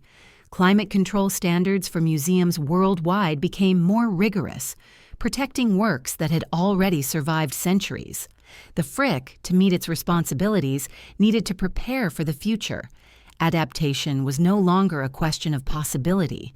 It was a question of stewardship. Thus, the trustees revisited expansion plans with renewed purpose. Their focus remained tightly defined: preserve the mansion's character while improving the museum's capacity to care for its collection. Conversations extended into years, shaped by architects, historians, preservationists, and community members. Every proposal was weighed against a central principle: nothing must disturb the emotional quiet that made the museum unique. These conversations unfolded as the city continued to change around the mansion. Fifth Avenue remained an axis of cultural life, but its character had evolved. Shops, galleries, and apartments now rose where mansions once stood. Central Park across the street remained a constant presence, its treetops visible through the mansion's windows, offering a sense of continuity, even as the neighborhood transformed. The Frick, anchored in its early 20th century form, appeared increasingly like a vessel of another age, preserved amid a landscape of relentless modernity. This contrast drew visitors from around the world. Some came to see the art. Others came to see the mansion. Many came for the experience that emerged when art and architecture merged into a single quiet narrative. The Frick did not overwhelm. It did not rush. It did not ask visitors to cover vast galleries or process overwhelming information. It invited them to move slowly through history, guided by the measured grace of rooms designed for living rather than spectacle. Still, behind the scenes, the needs of the institution remained pressing. The delicate balance between preservation and progress hovered like a soft, unresolved note within the mansion's walls. Each passing year brought new urgency to the question: how could the museum honor its past while ensuring its future? The trustees continued their search for answers, returning repeatedly to the same considerations that had guided the museum since its earliest days. Any physical change had to be nearly invisible. Any addition had to support the mansion, not compete with it. Any shift in function had to maintain the emotional cadence that defined the visitor experience. The tensions were real, but so was the commitment to finding a solution worthy of the museum's history. As these questions ripened, the mansion remained steady, the quiet rooms waiting, the art illuminated with soft, careful light, the garden court carrying the faint sound of water under its vaulted glass ceiling. And through these still spaces, the unresolved question lingered. How would the next era of the Frick take shape without disturbing the delicate equilibrium that had defined it for generations? The question lingered softly within the museum's quiet halls long after closing hours, settling into the patterned rugs and the warm wood panels of the library. It hovered in the air above the reflecting pool in the garden court, where gentle ripples carried it toward the stone columns and the shallow archways that framed the space. How could the museum step forward without losing the particular stillness that made it beloved? The question remained unanswered, but its presence pushed gently against the institution's sense of time, asking it to consider what the next chapter must become. That faint tension, like a low hum beneath the quiet of the galleries, guided the Frick into the first serious expansion conversations of the early 21st century. These discussions were different from the earlier debates of the mid-20th century. They unfolded in a world where public expectations for museums had changed significantly. Accessibility was no longer optional. Conservation science had deepened. Climate standards had grown more precise. Visitors sought educational spaces, rest areas, and opportunities to understand not only what they saw, but why it mattered. The Frick, created as a home and then transformed into a museum, had always been smaller and more intimate than its neighbors along Museum Mile. But as its collection entered a new era of prominence, its responsibilities grew. The trustees recognized that the mansion could no longer serve every function on its own. Even so, they approached the issue with the same patience that had guided decades of stewardship. They walked slowly through the mansion at different times of day, studying the changing light in the West Gallery, the shifting atmosphere in the living hall, and the gentle transitions between spaces that had remained consistent since 1919. These qualities were more than architectural features. They carried the emotional character of the museum. They reminded the trustees that their duty was not only to preserve art, but to protect an experience that had become rare in an increasingly fast tempo world. While the discussions continued, the museum's daily rhythm remained steady. Visitors continued to pass through the entrance hall with its marble floors that cooled the air even on warm days. They paused in the living hall, allowing their eyes to adjust to its softened light, before moving toward the West Gallery. Conservators worked quietly behind closed doors, studying surfaces, pigments, and centuries-old varnish. Staff members moved through narrow service corridors, making adjustments that would go unnoticed but ensured the mansion functioned smoothly. Life inside the Frick was a blend of visible beauty and hidden labor, a balance that had always depended on spaces that were becoming increasingly strained. The most pressing challenges emerged in areas the public rarely saw. Artworks needed secure, climate-stable storage. Large-scale conservation projects required dedicated rooms. Research materials required orderly archives. Staff offices that supported education, administration, and curatorial work had expanded far beyond what the original mansion could contain. Each new requirement added weight to the ongoing conversations, pushing them slowly toward resolution. Throughout this period, the trustees and architects studied the mansion's surroundings with care. The museum already owned several adjacent properties, including a former residence and a structure used for offices. Over time, these buildings had been quietly absorbed into the institution's operations, though not in a way that relieved the mansion's growing pressure. The trustees recognized that future plans must look beyond the mansion's original footprint, allowing non-public functions to shift outward while preserving the galleries exactly as they were. This period of reflection brought new voices into the conversation. Preservationists emphasized the importance of maintaining the mansion's architectural integrity. Scholars stressed the value of protecting the intimacy that distinguished the museum from larger institutions. Community members expressed concern over potential alterations to the neighborhood's character. These voices, though varied, shared a common theme.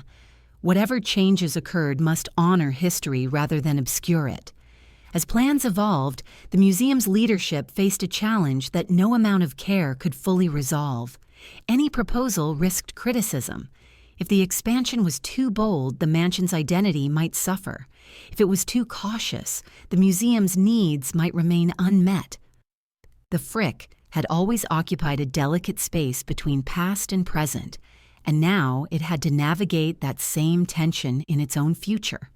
During these years, the museum continued to draw visitors into the world Henry Clay Frick had imagined more than a century earlier.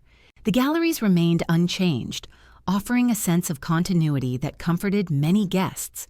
The living hall, with its aged paneling and the soft glow from carefully positioned lamps, continued to be a favorite place for those who sought a moment of quiet reflection. The garden court gently lifted the museum's mood with its greenery, the rustling leaves beneath the glass roof providing a gentle reminder that time moved on, even in spaces designed to hold it still. The tension between stillness and progress gave the museum a kind of introspective strength. Each year that passed without a final decision deepened the institution's understanding of what it was protecting. The trustees learned to see the building not simply as a structure, but as an unfolding story, shaped by each generation's choices. This perspective became the guiding force behind the eventual expansion proposal, which would take shape slowly through countless conversations and revisions. At the same time, subtle shifts in the museum's environment provided quiet reminders that time could not be held indefinitely. Climate systems needed upgrading. Accessibility improvements were required to welcome all visitors with dignity. The growing needs of conservation placed increasing demands on spaces that had not been designed for such work. These realities pressed gently against the museum's reluctance to alter anything. The balance between reverence and responsibility grew more complex, and through all these moments the unresolved question remained. How could the Frick ensure that its residential character, the quality that defined its most cherished experiences, would survive whatever came next? That question deepened in the quiet of the garden court, reflected in the pool where soft light shimmered across delicate stems and pale stone. The museum's next steps would soon begin to form, shaped by that same quiet, waiting for the moment when conversation would shift toward resolution. The moment when conversation shifted toward resolution did not arrive with sudden clarity. It emerged slowly, almost imperceptibly, as though rising from the still surface of the garden court pool itself. In the dim mornings before visitors entered, when the soft hum of the building systems blended with the faint rustle of leaves beneath the glass roof, staff and trustees began to sense that the museum could no longer remain suspended between past and future. The need for change had grown too insistent. The mansion, steadfast as it was, had reached the limit of what preservation alone could achieve. As conversations resumed with new urgency, the trustees revisited the core principles that had guided the museum since its earliest days. They affirmed that the mansion must remain untouched in its essential form. The public galleries, especially those preserved from the Frick family's time, were not to be altered. They were more than spaces. They were historical environments, integral to understanding how Henry Clay Frick had lived with his art. Yet even this reaffirmation carried a weight of responsibility. If the mansion was to remain intact, the museum's growing functions would need to be carried by spaces beyond the original structure. Architects, preservationists, and museum planners gathered at long tables to consider how this could be done. They studied old site maps, early 20th century property records, and plans from the 1930s and 1970s expansions. They walked through the neighboring buildings that the museum already owned, tracing narrow stairwells and long interior corridors that had been adapted over the decades for offices, archives, and storage.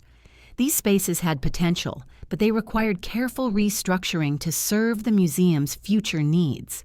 Above all, the solution had to honor the mansion's atmosphere, ensuring that any integration between the historic and the new would be nearly invisible to the visitor. This guiding principle shaped the emerging vision.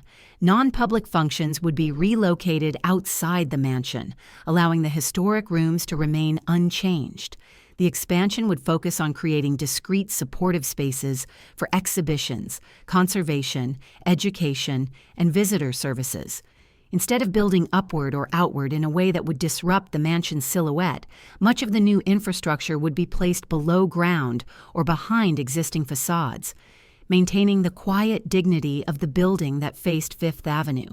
Even with this careful plan, the trustees understood the sensitivity of the undertaking. The Frick was not simply a museum. It was a cultural memory, preserved in stone and time. Any change, however subtle, would stir emotion and debate. Community members expressed concern about the possibility of altered garden views or increased activity on the surrounding streets. Preservation advocates questioned how new construction could remain faithful to the building's original spirit. These voices shaped further refinements to the proposal, guiding it toward greater subtlety. The museum's leadership approached these conversations with patience, listening closely, making adjustments, and returning repeatedly to the same central promise. The mansion's experience would remain untouched. Visitors would still move through the entrance hall into the West Gallery, still walk quietly beneath the skylights, still pause in the living hall, still feel the stillness that defined the museum's atmosphere. The garden court would remain the luminous heart of the building, unchanged except for the improved care that new infrastructure would help support. As discussions progressed, a broader reflection settled over the institution. The Frick's survival through the 20th century had been remarkable, not because of resistance to change, but because of careful, deliberate adaptation. The decision to convert the mansion into a museum in the 1930s, the addition of the garden court, the later expansions that introduced lecture halls and service areas, all had extended the building's life while keeping its essence intact. The new expansion, trustees reminded themselves, would be part of this ongoing lineage of thoughtful stewardship. Still, the task carried profound emotional weight. Many who worked in the museum had dedicated years, even decades, to maintaining the mansion as a place of stillness and quiet clarity. They understood its influence on visitors, the way the sound softened the moment one stepped inside, the way the spaces encouraged slow movement and careful looking, the way the building felt both fragile and strong, preserved yet alive. To imagine any change, even one that protected the mansion's future, required acknowledging the delicate balance that had been its hallmark for more than a century. As the plan reached maturity, architects and trustees began preparing the mansion for its temporary closure. This, too, required thoughtful handling. Artworks would need careful relocation. Conservation staff prepared detailed studies of each room, noting how the light shifted across the day, how colors interacted with the damask walls, how furniture arrangements shaped the visitor's eye line. These notes would serve as a blueprint for reinstating the rooms exactly as they had been, reinforcing the shared understanding that the mansion itself was a historical artifact, not simply a setting. The decision, when formally announced, reflected years of listening, revising, and refining. The Frick would embark on a significant transformation, but one guided by restraint rather than ambition. The goal was not to remake the museum, but to ensure that its most cherished qualities survived long into the future.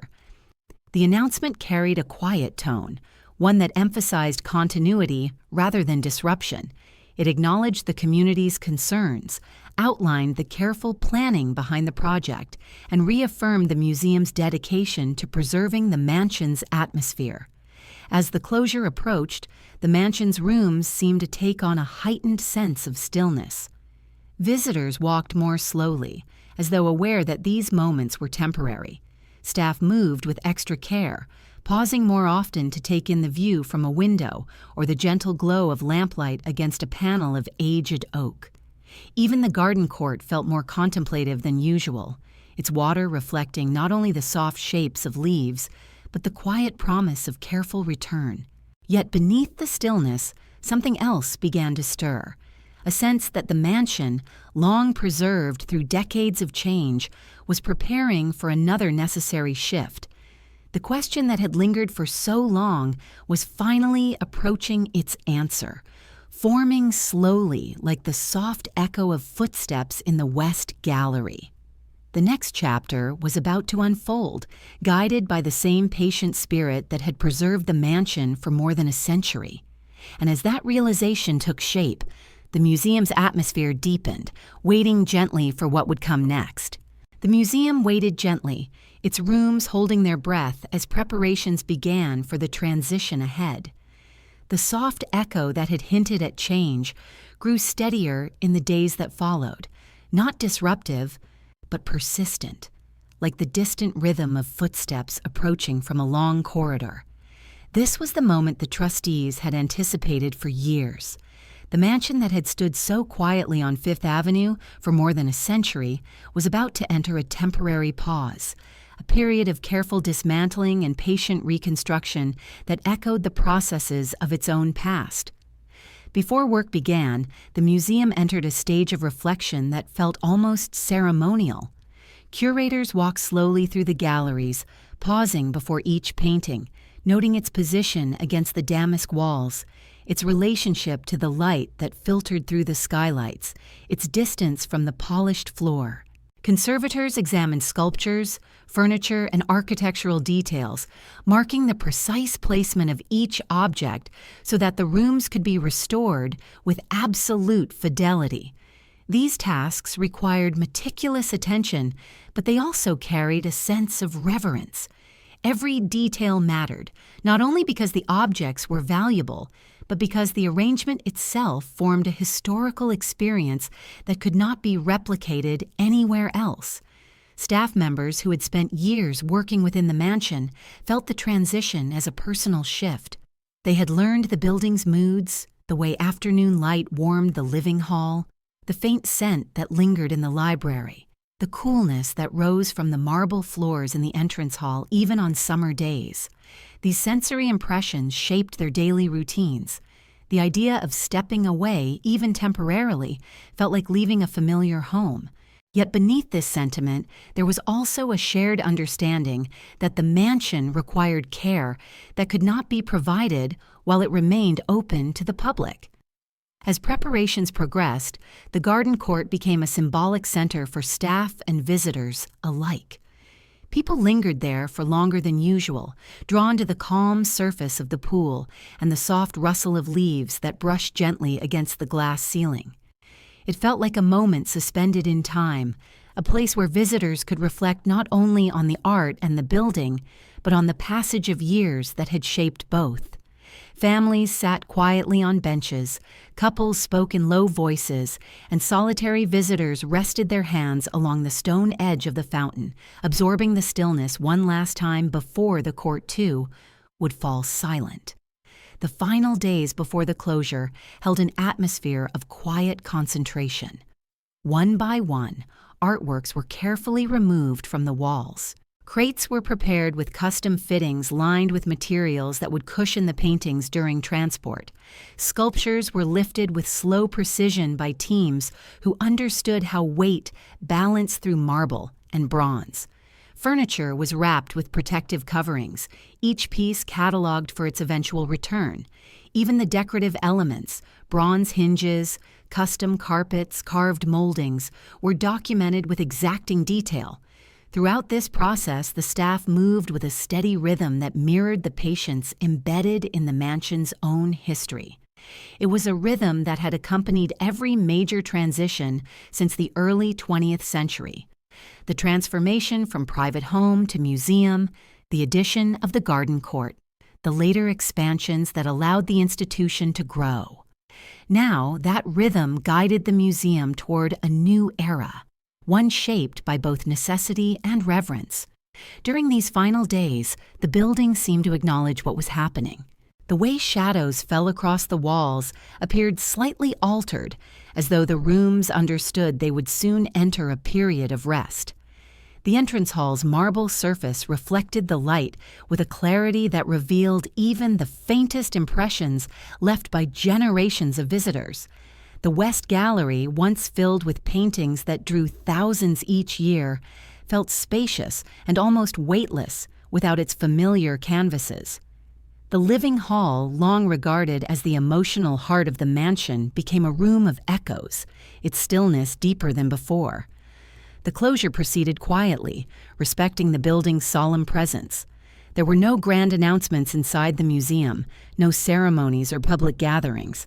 Instead, the transition unfolded like a slow exhalation, as though the mansion itself were preparing for the work ahead.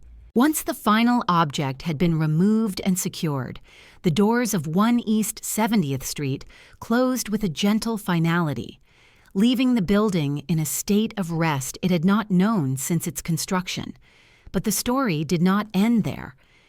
As the mansion settled into silence, a new chapter began a short distance away, the temporary home that would carry the Frick collection through the years of renovation and renewal.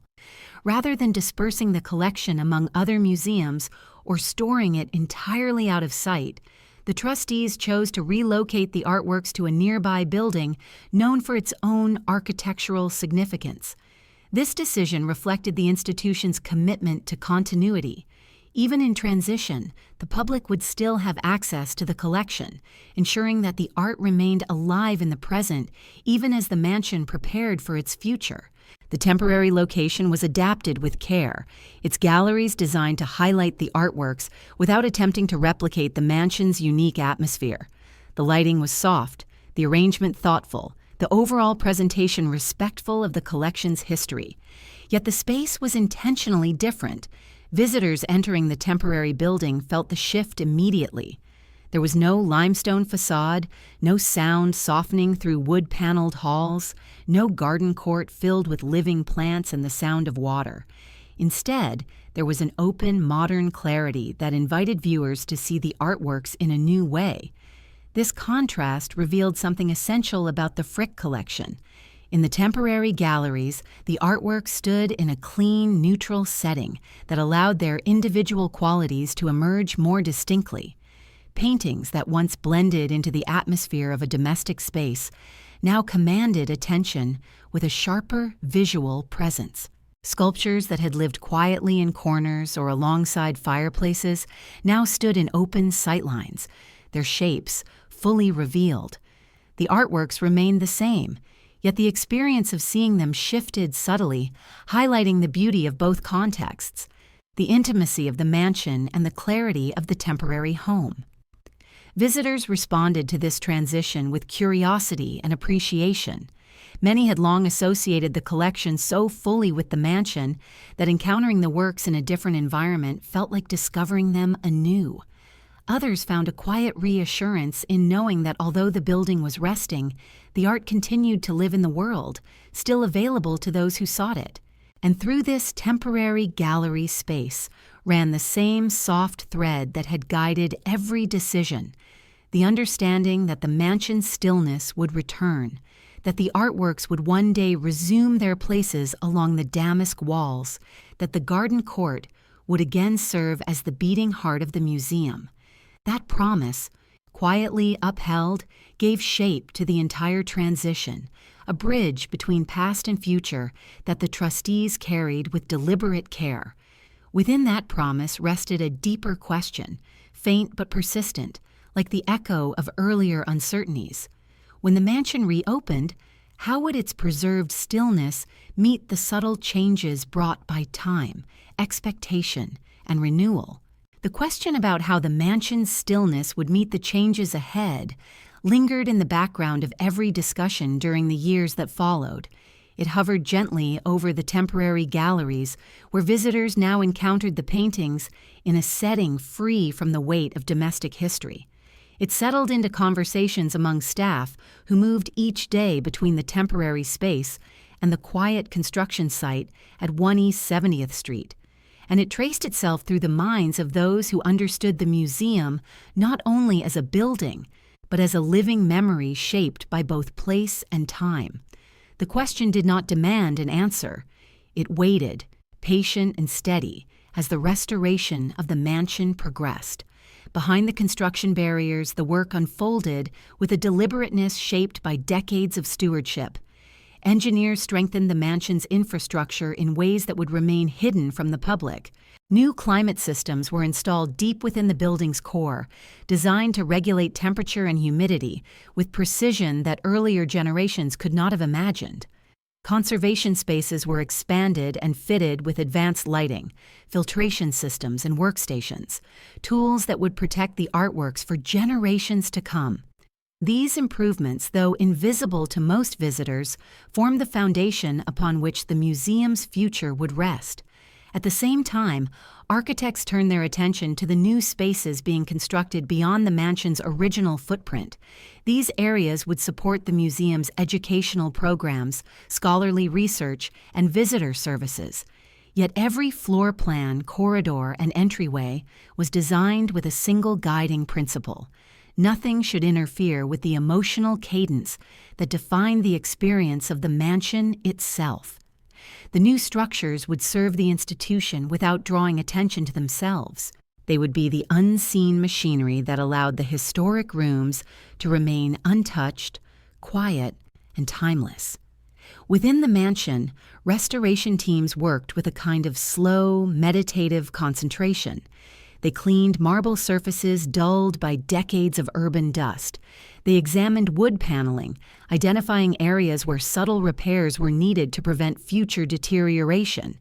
The damask wall coverings were carefully removed, studied, and either restored or replicated with exact historical accuracy. Window frames were evaluated for insulation and longevity. Decorative plasterwork was cleaned and stabilized. Every detail, no matter how small, received attention equal to its importance in the overall narrative of the building. Through these efforts, the mansion began to regain the quiet strength that had carried it across a century. Yet something else also emerged, a deeper appreciation for the craftsmanship that had shaped the residence during its construction in the early 20th century. The restoration revealed details that even longtime staff had not fully seen before. The subtle variations in the marble veining in the entrance hall, the precise joinery of oak paneling, visible only when a section was temporarily removed, the delicate balance of light and shadow on the carved mantels in the living hall. These discoveries reinforced the understanding that the mansion itself was the museum's most intricate artifact, a piece of history that required as much care and reverence as any artwork it sheltered. During the years of construction, staff often visited the mansion to observe the progress. They walked along temporary platforms, guided by construction lights that cast sharp beams across rooms now stripped of their furnishings. These visits were often quiet, marked by an almost contemplative respect for the building's bare form. Without its artworks, the mansion revealed its architectural skeleton, a structure of strength and deliberate proportion. The absence of paintings and sculptures did not diminish its presence. Instead, it revealed the architectural logic that made the museum's atmosphere so enduring. In the temporary home, the artworks continued to receive visitors with grace. The contrast between the modern setting and the original mansion allowed viewers to appreciate the works with renewed attention. The brushwork in a Vermeer seemed sharper under the balanced lighting of the temporary galleries. The sculptural details of a bronze bust appeared more defined when seen against white walls. Yet even as visitors admired this clarity, many expressed a gentle longing for the mansion's return. The artworks, they said, felt like travelers who would someday go home. That sentiment echoed through the museum community. The temporary galleries were appreciated, even celebrated, but they were always understood as an interim setting. The Frick collection was inseparable from its domestic environment. The art and the architecture formed a partnership that shaped the museum's identity. To see the artworks in the temporary space was to be reminded of how deeply they belonged within the quiet rooms of 1 East 70th Street. As construction neared completion, anticipation grew quietly among staff and visitors. The museum had never truly closed its presence in the city, yet the reopening of the mansion promised a return to a rhythm that had defined the institution since 1935. The promise of walking again through the entrance hall, of hearing footsteps soften on the patterned carpets, of seeing the garden court's leaves move gently beneath the glass canopy. These moments carried emotional weight for those who had long associated the museum with a sense of continuity and calm. The final months before reopening were marked by the slow, careful return of the artworks to their historic rooms. Each crate was opened with precision. Paintings were examined under controlled light, their surfaces checked once more before being rehung. Sculptures returned to their pedestals with quiet ceremony. Furniture was placed exactly as it had been before the closure, guided by photographs, documents, and the memories of longtime staff. The process resembled the reassembly of a finely crafted instrument, each part essential to the harmony of the whole. As the mansion gradually regained its familiar appearance, the stillness that had defined it began to deepen again. The light settled into the rooms with a warmth that seemed unchanged by time. The air carried the faint scent of polished wood and restored textiles. The acoustics softened, welcoming the gentle rhythm of footsteps and hushed voices. The building, after its long period of rest, felt renewed without having lost its identity. It was the same mansion, yet strengthened and protected for the years ahead. And yet, beneath this sense of return, another quiet question began to take shape, a question that did not challenge the restoration, but extended from it. Now that the mansion had been renewed, now that its past had been preserved and its future secured, what would it reveal to a new generation of visitors? What stories would emerge in the quiet rooms once the doors opened again, inviting the world to step back into its timeless atmosphere? The question of what the mansion would reveal to a new generation lingered in the air as the final preparations approached. It rose gently through the restored hallways, brushing against the damask walls and settling into the quiet spaces where time itself seemed to slow. For decades, the Frick had welcomed visitors into an atmosphere shaped by memory, stillness, and the intimacy of a home transformed into a museum. Now, after years of careful restoration and renewal, the building stood ready once more, waiting for footsteps to cross its threshold and for eyes to rediscover the art that had been its constant companion for more than a century. The answer to that question did not present itself directly. Instead, it formed gradually, like the way light gathers at the edge of dawn, hinting at the shape of things before they fully appear. As the reopening drew near, staff walked through the mansion to test the lighting, adjust the positions of furniture, and make final checks on the installation of each artwork. These walkthroughs had a quiet rhythm. No one spoke loudly. No one rushed. The building encouraged a slower pace, as though asking each person to notice the details that had been restored with such care. In the living hall, the polished floor reflected the glow of the lamps with renewed clarity. In the West Gallery, the paintings seemed to settle more naturally into the restored paneling, their colors softened by the same gentle light that had shaped the room for generations. In the library, the scent of old books mingled with the polish of newly restored wood, creating an atmosphere that felt familiar even to those who had not yet stepped inside. These final days before reopening were filled with quiet moments that shaped the emotional tone of the building. Staff members paused at the thresholds of rooms, absorbing the subtle interplay between architecture and art. Conservators checked the humidity levels and temperature controls, knowing that the stability of the environment would allow the artworks to endure. Curators reviewed the placement of each object, confirming that the narrative of the house remained intact. These tasks, though practical, carried a sense of ceremony. They signaled the final steps in a long process of renewal that honored the mansion's origins, even as it prepared for its future. Outside, the city moved at its usual pace. Fifth Avenue remained a corridor of ceaseless motion, its buses, taxis, and pedestrians flowing past the limestone facade just as they had for decades. Yet to those who knew the mansion well, the sight of the exterior carried new meaning. The building had endured periods of upheaval, transformation, and uncertainty, but it had remained steadfast. The restoration had strengthened that endurance, ensuring that the mansion could continue to serve as a place of stillness amid the city's restlessness. As the opening day arrived, the first visitors entered with a mixture of anticipation and quiet excitement. Some had memories of visiting the museum before the closure. Others had experienced the collection only in the temporary galleries. For all of them, stepping into the entrance hall felt like entering a space suspended outside of time. The soft acoustics returned instantly, absorbing the sounds of movement and creating a calm atmosphere that encouraged slow reflection. The light, filtered through restored windows and carefully positioned fixtures, settled gently on the marble surfaces. The building welcomed its visitors with the same understated grace that had defined it for generations.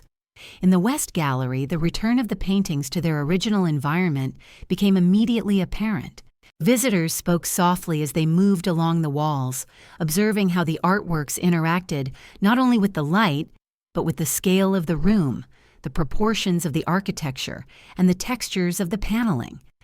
The gallery's quiet dignity remained unchanged, a testament to the careful planning that preserved the mansion's atmosphere even as it prepared for its next decades of life. The living hall carried an even deeper resonance. For many, it had always been the emotional center of the museum, a place where the arrangement of paintings, sculptures, and furniture created a sense of balance that felt both intimate and monumental. Now, restored with precision, the room exuded a warmth that invited visitors to linger. The artworks, positioned exactly as they had been before the closure, appeared to regain a familiar rhythm. The building's character, its quiet strength, seemed to settle back into place, as though the years of rest had allowed it to breathe. The garden court, long considered the heart of the museum's atmosphere, once again filled with soft, natural light. Visitors paused at the edge of the pool, leaning slightly toward the water as they watched the reflections of leaves, light, and stone shift gently across the surface. The subtle sound of water provided a steady anchor, drawing visitors into the moment and reminding them that the mansion's essence was built not only from artworks, but from the interplay between space and silence. The court's renewed clarity felt both familiar and new, a sign that restoration had preserved not only the building's architecture, but its emotional resonance.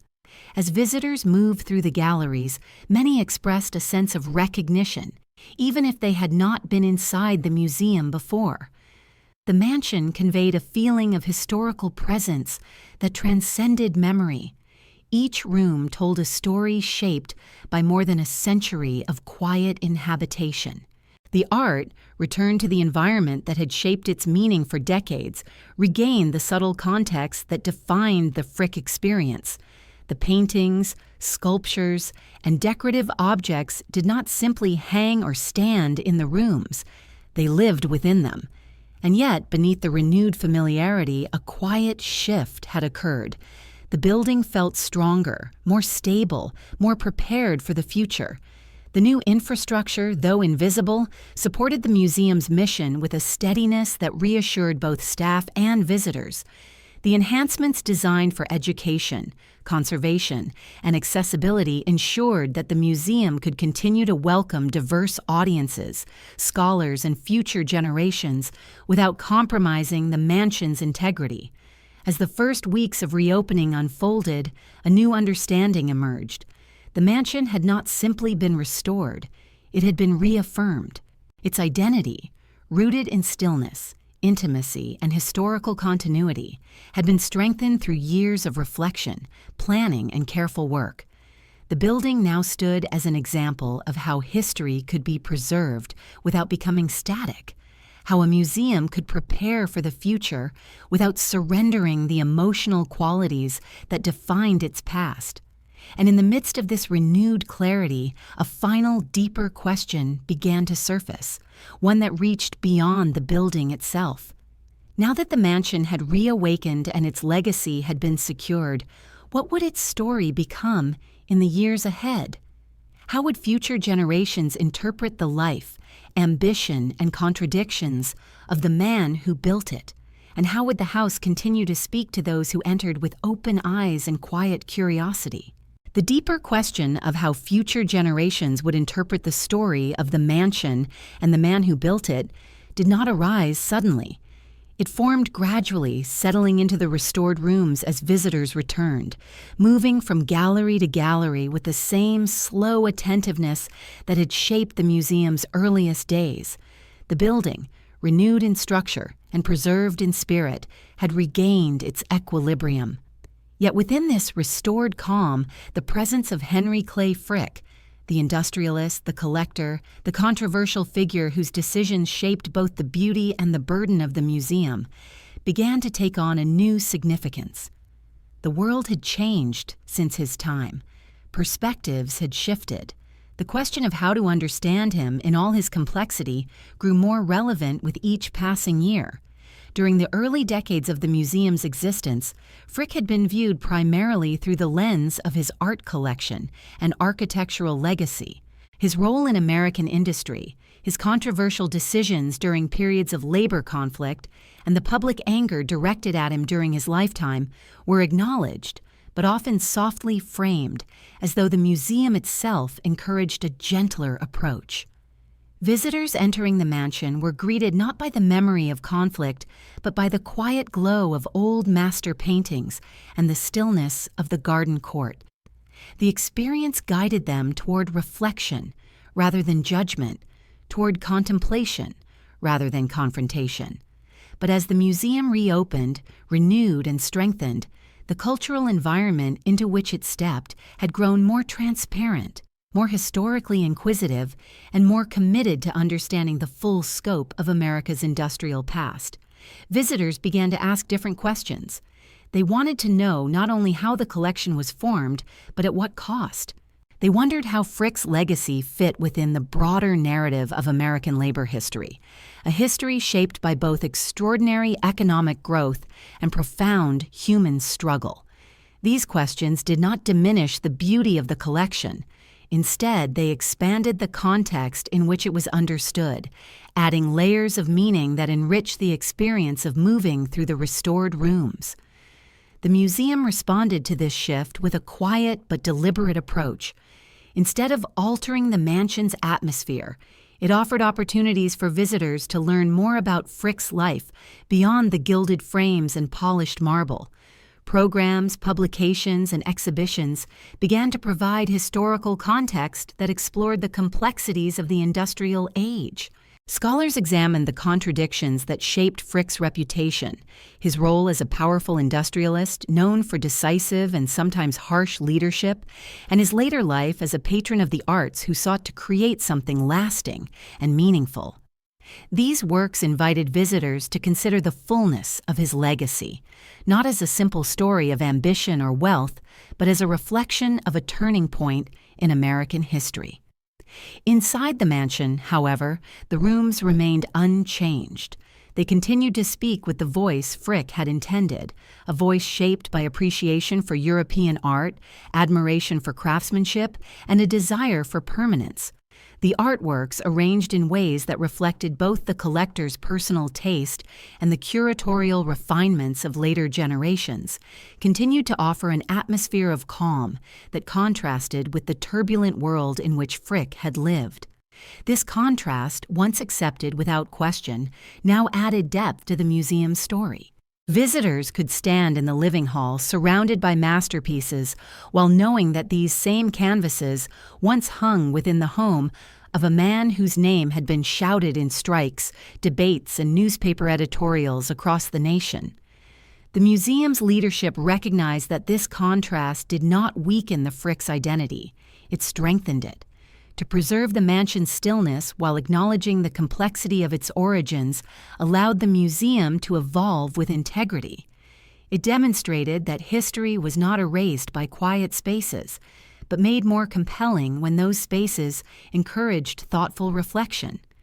The restored mansion became a place where beauty did not erase conflict and where the past could be experienced from multiple angles without disrupting the atmosphere that had long defined the museum. As visitors continued to return in larger numbers, many expressed a renewed appreciation for the building itself. The restoration had preserved its historical character with impressive fidelity. The marble floors, the carved wood panels, the soft lighting, and the understated arrangements of furniture felt exactly as they should, neither too polished nor artificially aged. Yet within this familiar environment, the museum's interpretive tone had shifted gently, opening new pathways for understanding without imposing them on those who preferred to experience the mansion simply as a place of quiet contemplation. For some visitors, this balance offered a deeper emotional connection to the building. They began to see the mansion not only as a museum, but as a witness to a complicated chapter of American history.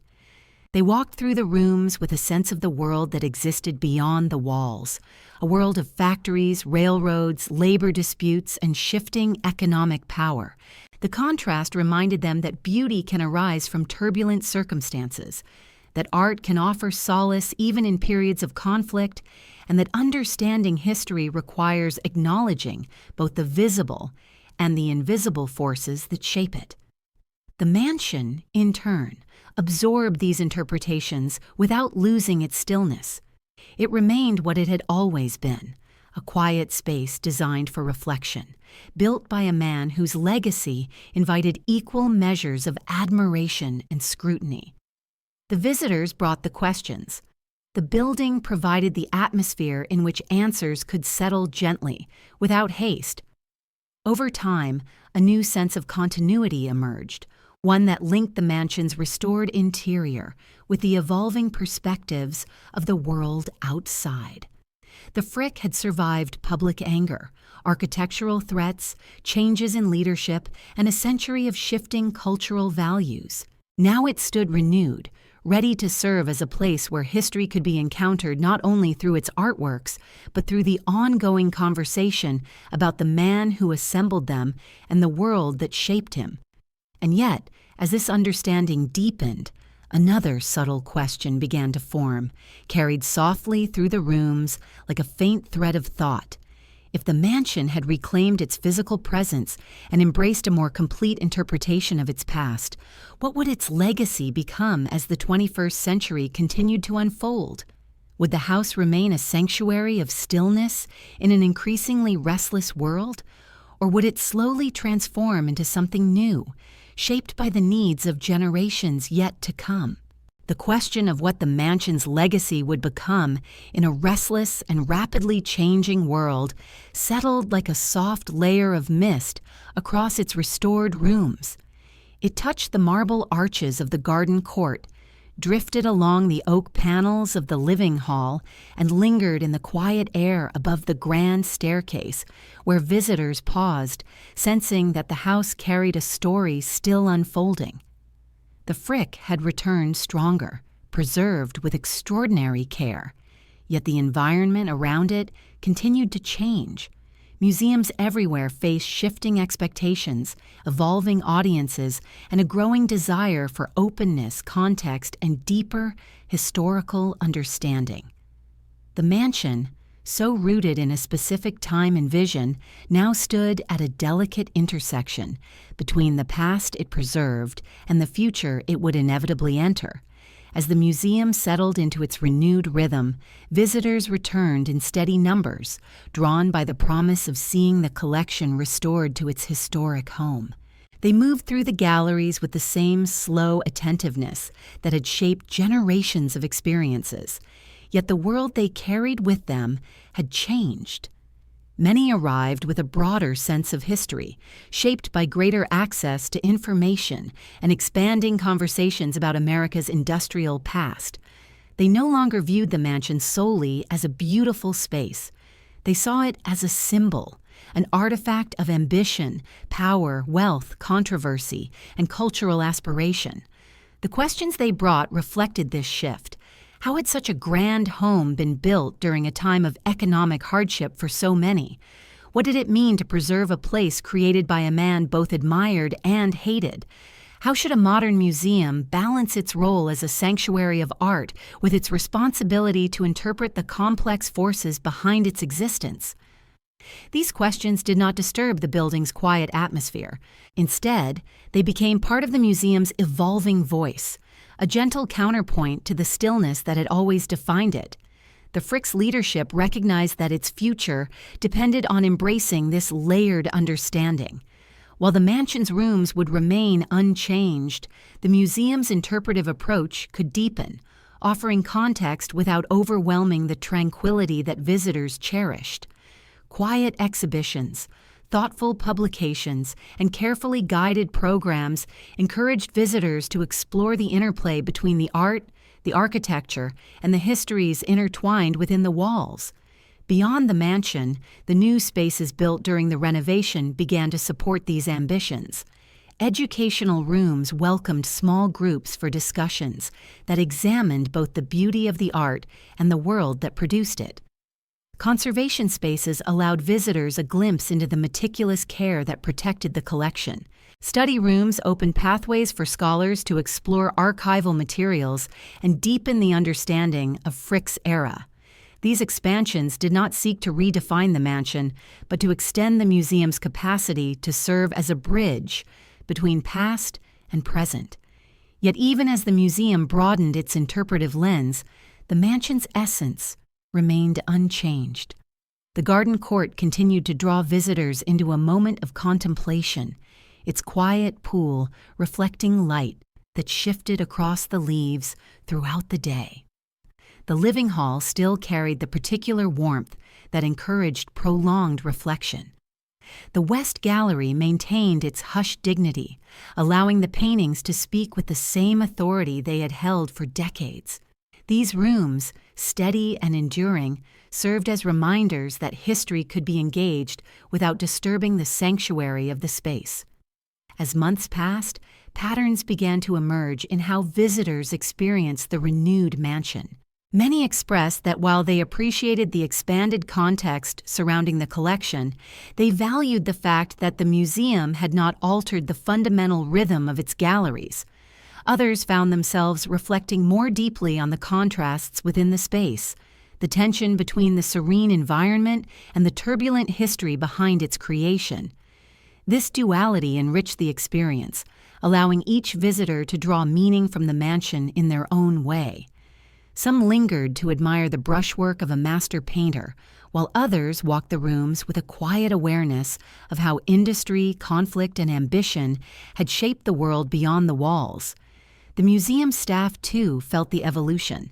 They observed the subtle ways visitors responded to the restored atmosphere, noting moments when someone paused in the garden court longer than before, or stood silently before a painting as though seeing it with new clarity. They saw the mansion become a place where questions could settle without urgency, where history did not overwhelm but gently invited reflection. This, they understood, was the mansion's greatest strength. It provided a space where the complexities of the past could be approached thoughtfully, without noise or haste. Outside, the city continued to move with increasing speed.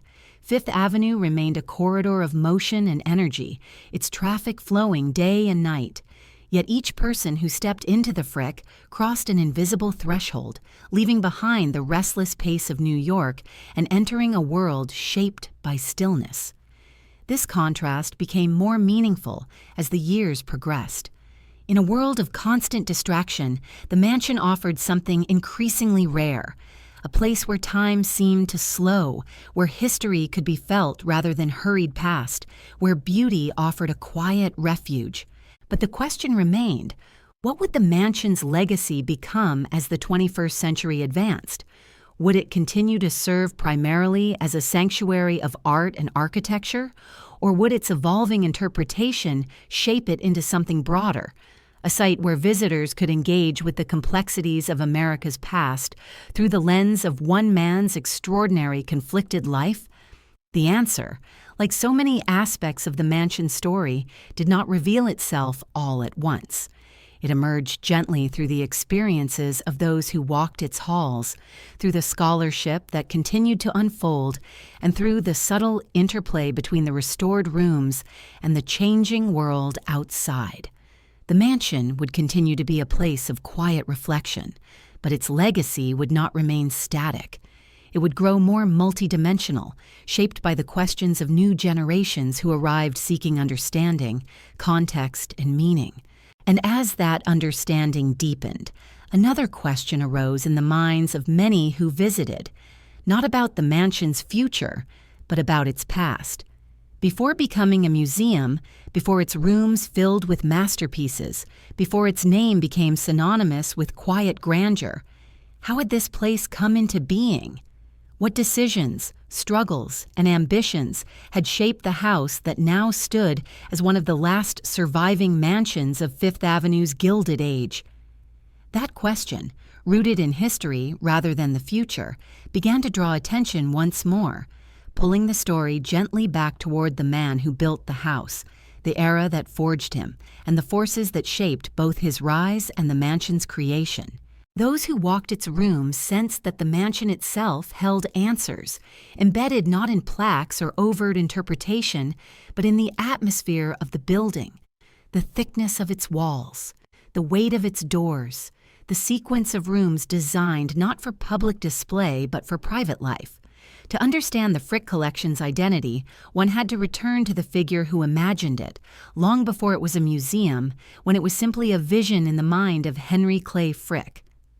The story of its construction began decades before a single stone was laid on East 70th Street. It began in the smoke-thick skies of Pittsburgh, in the clatter of steel mills and the echo of coal-fired power that fueled America's industrial rise. Henry Frick was not born into wealth. He entered the world in a modest farming family in western Pennsylvania, far from the polished rooms that would one day bear his name. Yet from an early age, he possessed a sharp sense of opportunity and an unyielding determination that set him apart. He understood industry not as an abstract system, but as a force that could reshape cities and fortunes. In his 20s, while still relatively unknown, Frick and a group of partners purchased a series of coke ovens, simple brick-lined structures used to convert coal into fuel, essential for steel production. It was a decision that altered the course of his life. As the demand for steel soared in the late 19th century, Frick's coke business grew at an extraordinary pace. His instincts, often described as precise and unflinching, helped him capitalize on opportunities that others overlooked. In a nation racing toward industrial dominance, his fortune rose with the speed of the railways that crisscrossed the expanding continent. But success did not come quietly. Frick's leadership in the industry was marked by decisions that sparked public outrage, particularly during periods of labor unrest. The Homestead Strike of 1892, one of the most violent labor conflicts in American history, placed his name at the center of national controversy. Newspapers across the country carried his portrait, stern, sharply featured, and unyielding. Public sentiment darkened. The nation, already uneasy with the scale of industrial power concentrated in the hands of a few, came to view Frick as a symbol of corporate ruthlessness. The anger that he faced during these years would follow him for decades, shaping his reputation even as he continued to build his fortune. Yet it was during this same period that Frick began assembling the collection that would define the last chapters of his life. Unlike some industrialists who turned to art collecting as a quick symbol of status, Frick approached it with an almost instinctive seriousness. He studied European masterpieces, refined his taste, and cultivated relationships with leading dealers and experts. His choices reflected not trends, but personal conviction. He sought harmony, craftsmanship, and an emotional resonance that transcended the chaos of the world he helped shape. By the early 20th century, as his wealth solidified and public hostility softened, Frick began to imagine a residence in New York, a home that would serve not only as a private retreat, but as a vessel for the artworks he cherished. Fifth Avenue, once lined with the mansions of New York's most prominent families, still retained its air of exclusivity. But the city was changing rapidly. Townhouses gave way to rising apartment buildings. Commercial development pressed upward from downtown. Frick saw the narrow window of opportunity and seized it. He purchased a stretch of land at East 70th Street, directly opposite Central Park. Architectural historians often remark on the boldness of this decision. The site was unusually large for Manhattan, and the scale of the house he planned signaled that Frick sought more than a comfortable residence. He sought a statement, one that would endure. To realize this vision, he hired the architect Thomas Hastings of the firm Carrere and Hastings, known for their classical sensibilities and refined approach to proportion. Hastings understood immediately that Frick wanted not ostentation, but permanence. The mansion would not glitter. It would endure. Construction began in 1912 and unfolded with the same deliberate pace that defined Frick's approach to collecting. Limestone was selected for its quiet dignity. The rooms were arranged around a central axis that created a sense of calm, guiding movement gently through the house. The interiors combined European elegance with American restraint. High ceilings allowed paintings to breathe. Windows framed views of Central Park. The library, the living hall, the galleries, all were designed to hold art but also to feel inhabited. At the same time, the house reflected the complex reality of its owner. It was both a private refuge and an expression of public ambition. Frick expected the mansion's art collection to outlive him. He planned for it. In his will, he outlined his wish that the residence become a public museum after his family's time there ended. Yet this vision coexisted with his equally strong desire for privacy during his life. The house, when completed, stood as a fortress of sorts, solid, quiet, and removed from the city's noise. Visitors who walked past in those early years often remarked on its severe elegance, its refusal to display outward extravagance. The mansion did not seek attention. It commanded it. And as the final stones were placed, as the last galleries received their paintings, as the gardens took shape beyond the windows, the house began to embody the contradictions that defined Frick's life.